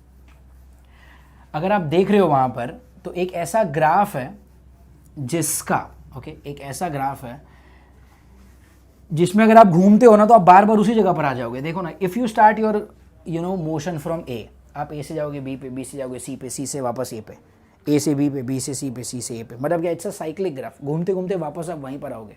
Make a note in your book, write down, for any cyclic process, for any cyclic process du is 0, remember this thing. For any cyclic process du का value क्या होता है, 0 होता है। मतलब आपका overall change in the internal energy will be 0। I will prove it to you, let's see how. पहला वाला देखते हैं। You look at process A to B, process A to B को देखो आप, प्रोसेस A to B। चलो मैं du निकालता हूँ सिर्फ AB के लिए। अब du का फॉर्मूला क्या होता है, NCV/dt ना, NCV/dt होता है formula for du। n number of moles, number of moles क्या दिया है, 1 मोल। CV कौन सा गैस है, डायटोमिक, डायटोमिक का CV क्या होता है, 5r/2। Okay, what else, dt, dt का मतलब क्या होता है, change in temperature, change in temperature from A to B is always, change in temperature क्या होता है, हमेशा फाइनल माइनस इनिशियल। तो ए टू बी जा रहे हो ना आप, तो बी का टेम्परेचर माइनस ए का टेम्परेचर, टेल मी बी का टेम्परेचर कितना दिया है 800 और ए का टेम्परेचर कितना है 400, तो ये कितना हो गया 800 minus 400, 400 upon 2 is 200, 200 into 5 R मतलब कितना हो जाएगा 1000 आर, ये क्या हो गया D U for A B, ये क्या हो गया D U for A B. Is that fine? ये हो गया, मैंने किसके लिए सॉल्व किया, प्रोसेस ए टू बी के लिए। अब मैं ऐसे ही वापस सॉल्व करता हूं for the next process, that is process B to C. ठीक है, for process B to C वापस हम लोग डी यू निकालेंगे for B to C, what formula, N C V D T. N मतलब क्या, number of moles, number of moles कितने हैं वापस 1 मोल। CV, what process is this? It is first of all कौन सा गैस दिया है, डायटोमिक गैस, डायटोमिक गैस मतलब वापस 5R/2। और dt का मतलब क्या, जैसा कि हमने अभी डिस्कस किया, it is temperature final minus initial. You are going from B to C, तो C के टाइम पे जो टेम्परेचर है वो कितना है 600 और B के टाइम पे कितना है 800, तो this is 600 minus 800 which is minus 200, minus 200 upon 2 is minus 100, minus 100 into 5 is minus 500 R. ये हो जाएगा change in the internal energy from B to C, है ना, change in the internal energy from B to C. And then अगर आप third process पढ़ते हो, third process is process C2A, है ना, थर्ड प्रोसेस इज प्रोसेस वो C2A। देखो ना, पहले आप A से B गए, फिर अब B से C आए और आप C से A जा रहे हो, तो third process is C2A। And in that process अगर आप करोगे DU from C to A is वापस वही formula N CV dt। N मतलब क्या, 1 नंबर ऑफ मोल, CV वापस कितना 5R/2 और dt मतलब क्या, temperature final minus initial. You are going from C to A, तो फाइनल टेम्परेचर कितना है 400 और ये इनिशियल टेम्परेचर कितना है 600। तो यहाँ पर आपका DU कितना आ रहा है from C to A, this is 400 minus 600 is minus 200, minus 200 upon 2 is minus 100 into 5 is minus 500 R, okay, it is minus 500 R। तो आपका DU का वैल्यू कितना आ रहा है minus of 500 R। then you try to understand one thing, देखो यहाँ पर आपका जो DU है, ओके, ये हम लोग आगे और एक क्वेश्चन करेंगे इसके ऊपर जब हम लोग सेकेंड लॉ ऑफ थर्मोडायनामिक्स पढ़ेंगे तब। तो DU कितना है A टू B, ये कितना है पॉजिटिव 1000 R ना, कुछ नहीं मतलब पॉजिटिव, पॉजिटिव का मतलब क्या होता है, यहाँ पर जो हीट है वो क्या हुआ है अब्जॉर्ब्ड हुआ है बाय द गैस। यहाँ पर क्या है नेगेटिव, नेगेटिव मतलब क्या, यहाँ पर जो हीट है that is heat rejected by the gas, this is heat rejected, this is what heat absorbed. और ये जो माइनस 500 है वापस माइनस 500, तो ये भी क्या हो गया माइनस है मतलब क्या, that is also what heat rejected by the gas. तो आपका गैस क्या कर रहा है 1000 आर को अब्जॉर्ब किया और फिर 500 आर लूज किया, वापस 500 आर लूज किया, तो ओवरऑल कितना गेन है 0। अरे इधर 1000 आ रहा है, फिर 500 दो बार चले गए, तो ओवरऑल DU कितना है, तो मैंने वही तो लिखा था फॉर एनी साइक्लिक प्रोसेस। ये जो DU है वो ओवरऑल साइकिल का है, इंडिविजुअल स्टेप्स में 0 नहीं हो रहा। AB का आंसर 0 नहीं है, AB में तो उसने अब्जॉर्ब किया 1000 आर, BC में उसने अब्जॉर्ब किया है, सॉरी BC में उसने रिजेक्ट किया है 500 आर, CA में वापस उसने रिजेक्ट किया 500 आर। तो यहां पर दोनों जगह पर रिजेक्ट हुआ, यहां पर क्या हुआ अब्जॉर्ब हुआ, बट ओवरऑल पूरे साइकिल के लिए अगर आप देखोगे तो आपका जो DU है for the overall cycle it is what, tell me 0। तो याद रखना किसी भी साइक्लिक प्रोसेस में जो आपका DU होता है, change in the internal energy, वो हमेशा कैसा होता है 0 होता है। और अगर हम यहाँ पर ऑप्शंस मैच करें तो आपका ऑप्शन B मैच होगा, the change in the internal energy in the process B to C is minus 500 R. उन्होंने प्रोसेस B टू C के बारे में बात किया है माइनस 500 आर, सो या ऑप्शन B इज करेक्ट। अब डेफिनेटली बात सिर्फ अगर BC के बारे में था तो मुझे सिर्फ इतना ही सॉल्व करना चाहिए था। मैंने ये पूरा सॉल्व इसलिए किया because I just wanted to prove that ये जो DU है वो कैसा होता है 0 होता है. Get it? So that happens to be our question number 6. Yeah, so now let's have a look at the next question. Question number 7. It says 2 rigid boxes containing different ideal gases are placed on a table. आपके पास 2 box हैं, box A and B. Okay, तो ये एक box है, box A, और उसके पास में रखा है अपने box B. Box A has what, पढ़ो आप. Box A has 1 mole of helium at temperature T0. Check.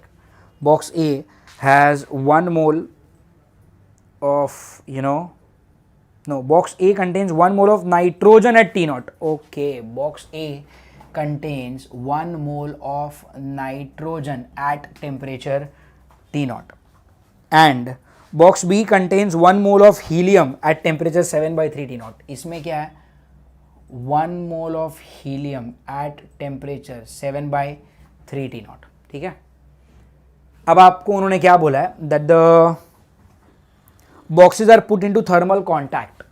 ठीक है, इस बॉक्स को और इस बॉक्स को आपने कॉन्टैक्ट में रखा. कॉन्टैक्ट में रखा मतलब क्या, हीट इधर से उधर फ्लो हो सकता है. And just for your information, heat always flows from higher temperature to lower temperature. Higher temperature किसका है, इसका ना 7/3 है ये, तो इसका टेम्परेचर ज़्यादा है, इसका टेम्परेचर कम है, तो हीट फ्लो करेगा B से A पर. राइट, हीट फ्लो करेगा B से A पर. तो आपको पूछा कि फाइनल टेम्परेचर कितना होगा, तो let the final temperature BTF. I hope आपको ये समझाओ. अरे अगर आपका टेम्परेचर फॉल कर रहा है, ठीक है, अगर आपका टेम्परेचर फॉल कर रहा है तो इसका 7/3 T0 से थोड़ा कम होगा और इसका T0 से थोड़ा बढ़ेगा और दोनों का एक कॉमन टेम्परेचर आ जाएगा, and that common temperature is TF. Right. तो अब इसको सॉल्व करने का ना देयर आर 2 मेथड. पहला वाला मेथड ये देखते हैं. चलो, पहला वाला मेथड ऐसे करते हैं हम कि हम क्या लिखेंगे, देखो ये जितना हीट लूज करेगा उतना ही हीट ये क्या करेगा, गेन करेगा. तो मैं ऐसा लिख सकता हूँ क्या, heat lost by helium is same as heat gained by nitrogen. एक इस तरीका होता है सॉल्व करने का. दूसरा मेथड क्या है कि इसने जो लूज किया वही इसने गेन किया, तो आपके सिस्टम में ओवरऑल डी यू तो वापस 0 ही है ना. थोड़ा सोचो, एक क्या कर रहा है, लूज कर रहा है. मान लो इसने 10 जूल लूज किया, इसने 10 जूल गेन किया, तो पूरा तो सेम ही होना. इसका लॉस इज इक्वल टू इसका गेन, बट इस पूरे सिस्टम में क्या फ़र्क पड़ा, कुछ नहीं. तो D U of the system is what, tell me, 0. तो आप इसको ऐसे लिख के भी सॉल्व कर सकते हो, आप उसको वैसे भी सॉल्व कर सकते हो. हम लोग दोनों करेंगे, दोनों में सेम आंसर आएगा. पहले ये करता हूँ, पहले वो करता हूँ. चलो, D U of the system is 0. D U of the system, system में कौन कौन है, सिस्टम में है नाइट्रोजन, सिस्टम में है हीलियम. ओके, डी यू का फॉर्मूला क्या होता है, टेल मी. डी यू होता है NCV/dt. डी यू होता है NCV/dt. N2 नाइट्रोजन का, चलो tell me, N number of moles 1 नहीं लिख रहा. CV डायटोमिक, नाइट्रोजन डायटोमिक कितना, 5R/2. dt मतलब क्या, हमेशा टेम्परेचर फाइनल माइनस इनिशियल. तो N2 के लिए फाइनल टेम्परेचर तो दोनों के लिए कितना है, TF ही है, माइनस इनिशियल. इनिशियल कितना था नाइट्रोजन का, T0, plus DU helium. DU helium, helium भी नंबर ऑफ मोल्स कितना है, 1 नहीं लिख रहा. CV हीलियम मोनोटॉमिक, CV कितना, 3R/2. dt मतलब क्या, फाइनल टेम्परेचर TF. इनिशियल कितना, इनिशियल हीलियम का 7/3 T0 इज इक्वल टू 0. इसको अंदर भेजेंगे, कितना हो गया, 5/2 RTF minus 5/2 RT0 plus 3/2 RTF minus 7/2 RT0 is 0. तो अगर आप इसको आगे सॉल्व करते हो, ये कितना है, 5/2 RTF प्लस 3/2 RTF मतलब कितना, 4 RTF माइनस 5/2 माइनस 7/2 मतलब कितना, माइनस 6 RT0 इज 0.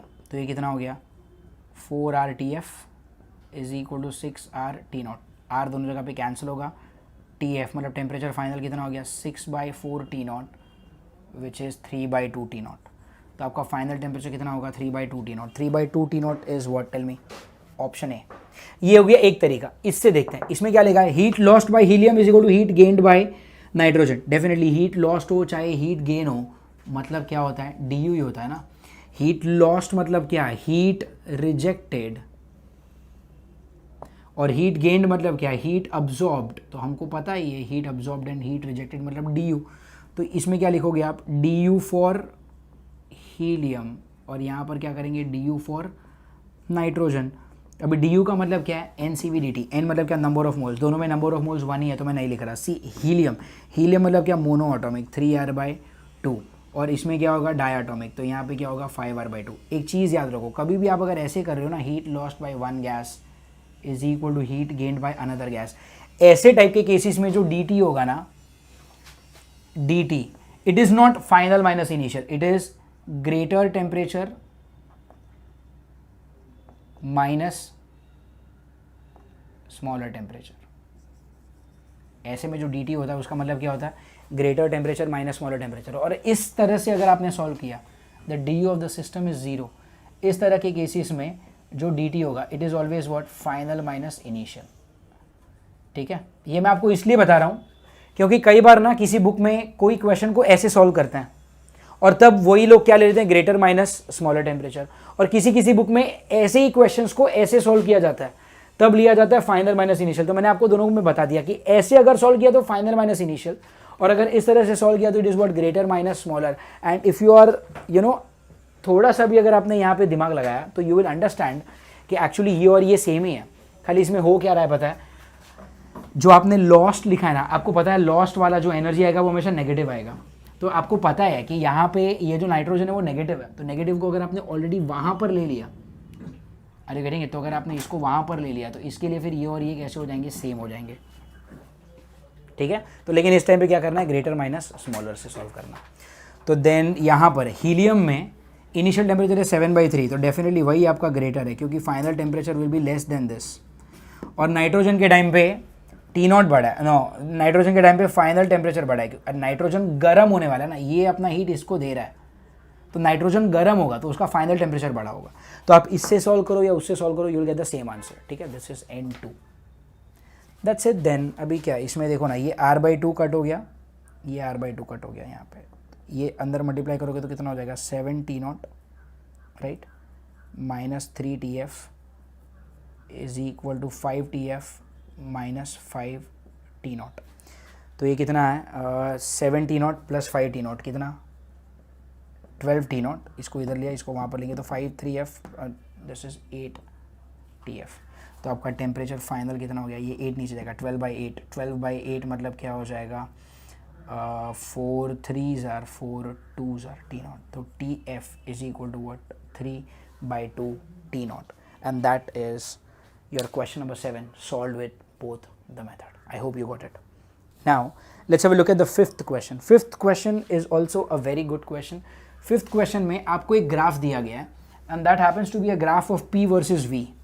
चेक करो आप, फिफ्थ क्वेश्चन में आपको एक ग्राफ दिया गया है P versus V graph, and आपको बोला गया है कि उस P versus V ग्राफ को आपको P versus T ग्राफ में कन्वर्ट करना है। तो it's a PV graph that you need to convert to, it's a PV graph जिसको आपको कन्वर्ट करना है कि इसमें PT ग्राफ में। तो अभी हम लोग क्या करेंगे, ये देखो, it's a P versus V graph, और ग्राफ में आपको एक रेक्टेंगल दिया हुआ है यहाँ पर, this is A B C and D, और ये आपके ग्राफ है ऐसे, राइट, ABCD, ये आपको ग्राफ दिया गया। तो इस PV ग्राफ को मुझे क्या करना है, PT ग्राफ में कन्वर्ट करना है। ठीक है, मैं यहाँ पे लिख लेता हूँ PT ग्राफ। अब देखो, ये these type of questions are called as inter conversion of graph type questions. This is question number 5। ठीक है, ये है इंटर कन्वर्जन ऑफ ग्राफ वाले क्वेश्चंस, जहाँ पर आपको PV को कन्वर्ट करना है कि इसमें P वर्सेस T ग्राफ में। तो let's see what is the method. एक बाय एक प्रोसेस हम लोग पढ़ते हैं। पहले हम लोग पढ़ते हैं प्रोसेस AB। ठीक है, पहले हम लोग पढ़ते हैं प्रोसेस AB। अगर आप AB को देखते हो, यहाँ पर चेक करो, AB में आपका जो प्रेशर है वो कैसा है, कांस्टेंट है। तो पहली चीज़ AB में जो it's a constant pressure process. तो अगर ए बी में आपका जो प्रेशर है वो यहाँ पर कांस्टेंट है तो वो उधर भी कांस्टेंट ही होना चाहिए, और अगर वो वहाँ पर भी कांस्टेंट है मतलब क्या, it has to be a straight line like this, right, it has to be a straight line like this, fine. फिर ए से बी अगर आप देखते हो एरो इस तरफ है, मतलब आपका जो वॉल्यूम है वो बढ़ रहा है, एंड वॉल्यूम इज इंक्रीजिंग, देखो ना ए से B arrow is going to the right, volume is increasing. Now tell me one thing, can you use this equation P V equal to N R T? अगर आपने ये use किया P V equal to N R T, उसमें आपका constant है pressure, fine, N और R तो वैसे भी कांस्टेंट ही होता है, यहाँ से क्या पता चलता है, volume and temperature are what, tell me, directly proportional. आपका वॉल्यूम क्या हो रहा है, बढ़ रहा है। अगर वॉल्यूम बढ़ेगा तो मैं लिख सकता हूँ since volume is increasing therefore temperature will also increase. और अगर टेम्परेचर बढ़ रहा है तो डेफिनेटली ग्राफ का जो एरो है वो राइट में आएगा ना, टेम्परेचर बढ़ रहा है। Are you getting it? तो ये मैंने क्या किया, ये मैंने मेरा पहला वाला जो ग्राफ है उसको प्लॉट कर लिया, this is point A, this is point B. आइए इसको क्रॉस चेक करते हैं। ए बी में यहाँ पर जो प्रेशर है वो कैसा है, कांस्टेंट है, फाइन। तो ए बी में इधर भी जो प्रेशर है वो कैसा है, कांस्टेंट ही है, ओके। वॉल्यूम क्या हो रहा है, बढ़ रहा है, बट वहाँ पर वॉल्यूम के लिए कोई जगह नहीं है, नो प्रॉब्लम। वॉल्यूम बढ़ रहा है मतलब क्या, टेम्परेचर भी क्या होगा, बढ़ेगा। Volume is increasing therefore temperature will also increase, और बिकॉज टेम्परेचर इज इंक्रीजिंग आपने एरो जो बनाया वो किधर बनाया, टू द राइट, ठीक है। That was about the first process A to B, ठीक है। ए बी से बाद में क्या आता है, बी सी। तो अगर आप देखते हो process B to C, B to C में देखो, बी टू सी में वॉल्यूम कैसा है, कांस्टेंट है, तो here volume is constant. But दिक्कत ये है कि वॉल्यूम कांस्टेंट है, उधर वॉल्यूम है ही नहीं, चलो कोई बात नहीं। What about B to C में प्रेशर, बी टू सी में प्रेशर क्या हो रहा है, कम हो रहा है, एंड प्रेशर इज डिक्रीजिंग। अब देखो मतलब बी से प्रेशर कम होना चाहिए। अब देखो बी से जब प्रेशर कम होता है ना तो ग्राफ आप ऐसे भी बना सकते हो, ये भी प्रेशर कम हो रहा है, ऐसे भी बना सकते हो क्योंकि यहाँ पे भी प्रेशर कम हो रहा है, और ऐसे भी बना सकते हो। There could be 3 graphs 1 2 and 3। देखो ना वॉल्यूम तो कांस्टेंट है, वॉल्यूम कांस्टेंट है मतलब क्या, यहाँ पर तो कुछ रखने के लिए है ही नहीं वॉल्यूम, फाइन। आपका प्रेशर कैसा हो रहा है, कम हो रहा है। प्रेशर कम हो रहा है मतलब क्या, देखो ना ग्राफ ऐसे नीचे भी आ सकता है, ये भी प्रेशर कम हो रहा है, ये भी प्रेशर कम हो रहा है, वो भी प्रेशर कम हो रहा है, 1 2 3, in all 3 things your pressure is what, decreasing. तो if pressure is decreasing in all those 3 things, तो अब क्या करेंगे, बिकॉज प्रेशर कम हो रहा है कुछ और भी सोचना पड़ेगा। मुझे कन्फ्यूजन है वो पहला बनाऊँ, दूसरा बनाऊँ या तीसरा बनाऊँ, कोई बात नहीं। आप यूज़ करो P V equal to N R T, और P V equal to N R T को मैं ऐसा लिख सकता हूँ, P V equal to N R T plus 0।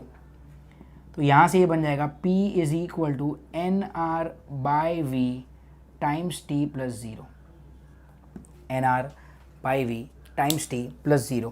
इस इक्वेशन को आप मैच करेंगे y is equal to M X plus सी से। तो y एक्सिस पे कौन आ गया, प्रेशर, x एक्सिस पे कौन आ गया, टेम्परेचर, c मतलब क्या, y इंटरसेप्ट 0, और m मतलब स्लोप। डेफिनेटली स्ट्रेट लाइन का स्लोप कांस्टेंट होना चाहिए, n कांस्टेंट है, r कांस्टेंट है, और v भी तो कांस्टेंट ही है। Are you getting it? Volume भी तो कांस्टेंट ही है। तो y एक्सिस पे प्रेशर है, यस, x एक्सिस पे टेम्परेचर है, yes, it's a straight line passing from origin. 1 2 और 3 में से 2 और 3 तो कभी ओरिजिन से पास हो ही नहीं सकते, तो it has to be a straight line passing through origin. मतलब ग्राफ कौन सा आएगा, सिर्फ पहला वाला। तो फिर यहाँ पे मैं क्या करूँगा, यहाँ पे आपका b बना था, and then I want to draw a straight line passing from origin like this, okay. And मान लो मैं इसको यहाँ तक ड्रॉ कर रहा हूँ, तो ये हो गया आपका B2 इधर, ये हो गया B2C, और ग्राफ का जो एरो बनेगा वो इस बार के नीचे बनेगा, B2C, ये ऐसा नीचे आ गया ग्राफ का एरो, A to B उस तरफ, B2C ऐसा नीचे, फाइन। तो A to B उस तरफ, B2C नीचे, ओके। फिर AB हो गया, BC हो गया, आप पढ़ेंगे C to D, from C to D। Again C to D what is happening, ये देखो C to D आपका जो प्रेशर है वो कैसा है, कांस्टेंट। तो यहाँ पर वापस कैसा है, कांस्टेंट प्रेशर। अभी देखो कांस्टेंट प्रेशर, तो कांस्टेंट प्रेशर यहाँ पर भी कांस्टेंट प्रेशर, मतलब क्या, it's a straight line like this. अब मैं C से राइट में जाऊँ या लेफ्ट में जाऊँ, देखते हैं। C to D arrow left में है ना, वॉल्यूम क्या हो रहा है, डिक्रीज हो रहा है, वॉल्यूम इज डिक्रीजिंग। वापस वही P V equal to N R T, pressure कैसा है, कांस्टेंट है ना, तो अगर प्रेशर कांस्टेंट है, एन और आर भी तो कांस्टेंट ही होते हैं, तो आपका जो वॉल्यूम है वो कैसा हो गया, directly proportional to temperature, right. Volume is directly proportional to temperature. तुम्हारा वॉल्यूम क्या हो रहा है, डिक्रीज हो रहा है, एंड वॉल्यूम डिक्रीज हो रहा है तो टेम्परेचर भी डिक्रीज होगा। टेम्परेचर डिक्रीज मतलब ग्राफ लेफ्ट में नहीं जा सकता, सॉरी राइट में नहीं जा सकता, उसको लेफ्ट में जाना पड़ेगा। तो अगर लेफ्ट में जा रहा है तो ये टेम्परेचर भी क्या हो गया, डिक्रीज हो गया, ये ग्राफ इधर नहीं जाएगा। Do you understand. और यहाँ पे मान लो ये आ गया ऐसे, तो यहाँ पे बना C2D। And last process C2D के बारे में बाद लास्ट जो प्रोसेस आ रहा है वो आ रहा है D2A। तो अगर आप कर रहे हो प्रोसेस D2A, वापस देखो, अगर D2A आपका जो वॉल्यूम है वो कैसा है, कांस्टेंट, तो वॉल्यूम इज कांस्टेंट, और जो प्रेशर है वो कैसा हो रहा है, देखो ना, D2A प्रेशर इंक्रीज हो रहा है एंड प्रेशर इज इंक्रीजिंग। अभी देखो प्रेशर इंक्रीज हो रहा है ना, तो डी के बाद आप 3 ग्राफ बना सकते हो, एक ऐसा ऊपर जा सकते हो, ये भी प्रेशर बढ़ रहा है, यहाँ पर भी प्रेशर बढ़ रहा है और वहाँ पर भी प्रेशर बढ़ रहा है। तो मैं कौन सा लूँगा, आप क्या करोगे, सेम वही चीज़, P V equal to N R T plus 0, तो यहाँ पर हो जाएगा P is equal to N R by V times T plus 0। और आप इस चीज़ को कंपेयर करेंगे y equal to M X plus C के साथ, तो y एक्सिस पे कौन है, प्रेशर, x एक्सिस पे कौन है, टेम्परेचर, राइट। y एक्सिस पे कौन है, प्रेशर, x एक्सिस पे कौन है, temperature, y intercept 0। Again it's a straight line passing from origin. Straight line passing from origin है अगर d से, तो it has to be a graph like this, और पॉइंट A आ जाएगा इधर, तो दिस इज पॉइंट A, ये यहाँ तक ही आएगा, ओके। एंड इसका जो एरो है वो बनेगा ऊपर D2A, गेट इट। तो दिस विल बी योर, अच्छा यहाँ पे डेफिनेटली डॉटेड आएगा at point, you know, at point B जब भी आपने देखा था, यहाँ पर जो स्लोप है वो एन आर बाई वी, और पॉइंट डी पे भी जो स्लोप है वो N R by V, correct. और दोनों जगह पे स्लोप कैसे हैं, कांस्टेंट। समझ में आ रहा है। तो ये हो गया मेरा पी वी ग्राफ को मैंने कन्वर्ट किया किसमें, पी टी ग्राफ में। Which option is matching here with A B, A to B, definitely C और डी तो मैच नहीं हो रहा है, उसमें ए बी नीचे डी सी ऊपर है, okay. Option A is matching, right. This is how you can convert you know P V graph to P T graph. It's a very good question, okay, it's काफ़ी interesting question है ये। So this happens to be your question number 5, and we will do one more question before we wind up the lecture, that is question number 4, and after question number 4 we will wind up. अब देखते हैं question number 4 क्या कह रहा है। An ideal gas initially at P1 V1 is expanded to P2 V2। देखो आपके पास एक आइडियल गैस है, उसका इनिशियल स्टेट आपको क्या दिया है, P1 V1, और आपने उसको एक्सपांड किया कहाँ तक, P2 V2 तक। तो from P1 V1 P2 V2 expansion हुआ है। एक्सपांशन किस तरह से हुआ है ये आपको मेंशन नहीं किया। याद रखना, if nothing is mentioned you will always take isothermal condition, ठीक है, इसको याद रखना। If nothing is mentioned you will take isothermal condition. तो अब वापस इस क्वेश्चन को मैं पढ़ता हूँ। This question says an ideal gas initially at P1 V1 is expanded to P2 V2 isothermally. तो ठीक है, ग्राफ प्लॉट करता हूँ मैं। तो आपके पास एक ग्राफ दे दिया है आपको, यहाँ पर है pressure, this is question number 4, यहाँ पर है volume, pressure volume graph. Initially आप कहाँ पर हो, इनिशियली हो आप P1 V1 पे, मतलब प्रेशर P1 वॉल्यूम V1, ठीक है। तो इनिशियली मैं हूँ यहाँ पर, प्रेशर P1 वॉल्यूम V1, मैं हूँ यहाँ पर। Are you getting it, pressure P1 volume V1। आप क्या कर रहे हो, आप एक्सपैंड कर रहे हो। कैसे एक्सपैंड किया, तो स्टेप 1 में मैं कर रहा हूँ एक्सपांशन, कुछ नहीं बोला, मतलब मैं क्या लूँगा, आइसोथर्मल। और आइसोथर्मल इक्वेशन मुझे पता है, P is inversely proportional to volume, right, at constant temperature. Expansion कर रहा हूँ मतलब डेफिनेटली वॉल्यूम बढ़ेगा, वॉल्यूम बढ़ेगा मतलब प्रेशर कम होगा, और वॉल्यूम बढ़ेगा मतलब आप राइट में जाओगे, प्रेशर कम होगा मतलब आप नीचे आओगे, बट ये काफ़ी स्मूथ होगा, like this is what we have done. Isothermal graphs are smooth graphs, तो आप इस नई जगह पर आ गए एंड इस नई जगह पर जो वॉल्यूम है that is V2 and the pressure here is P2, right. तो you are initially at P1 V1, you are initially at P1 V1 and now you are at what, tell me, P2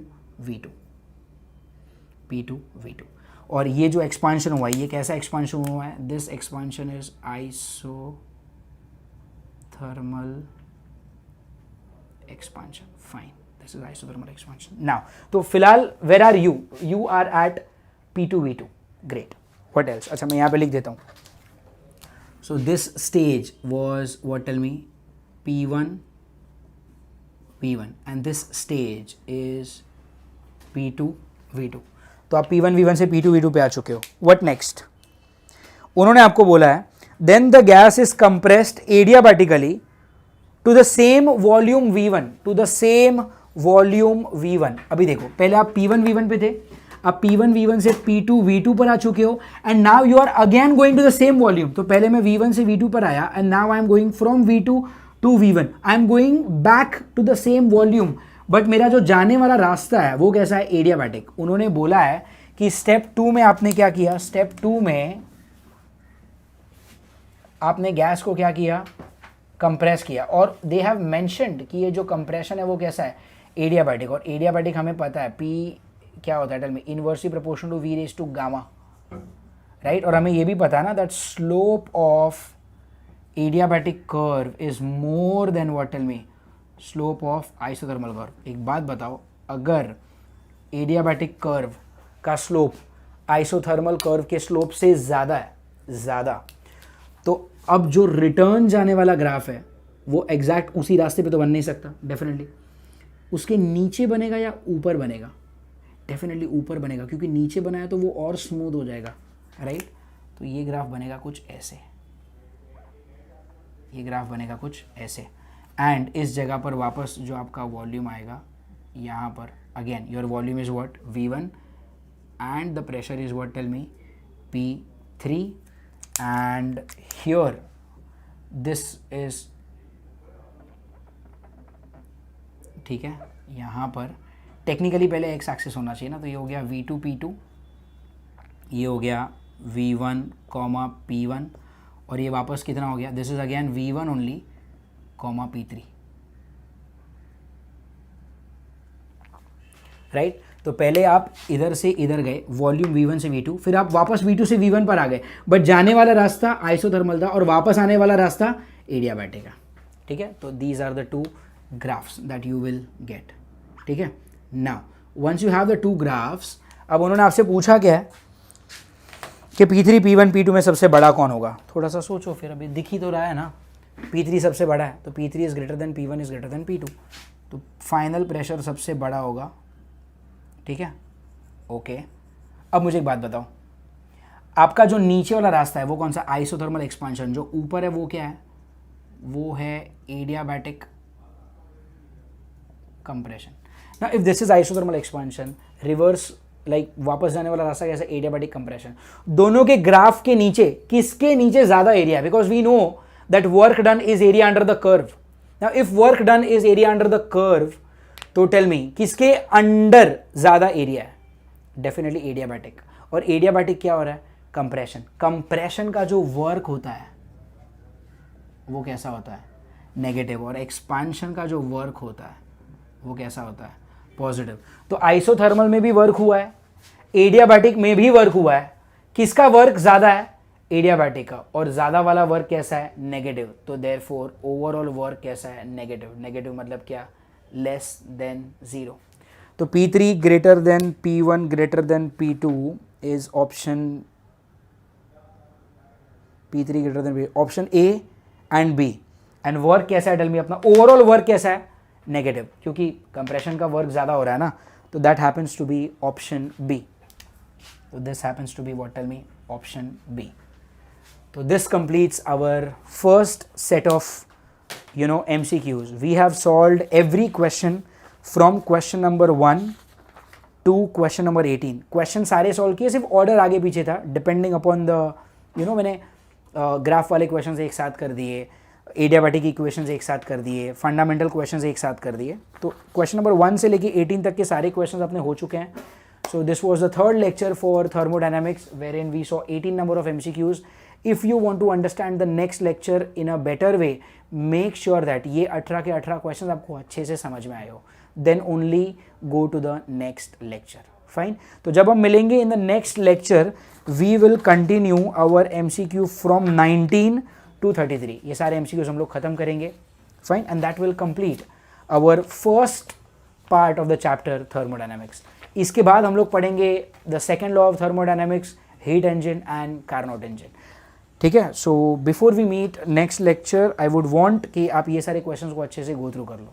fine. तो see you in the next lecture. Till then stay safe, stay healthy. Thank you.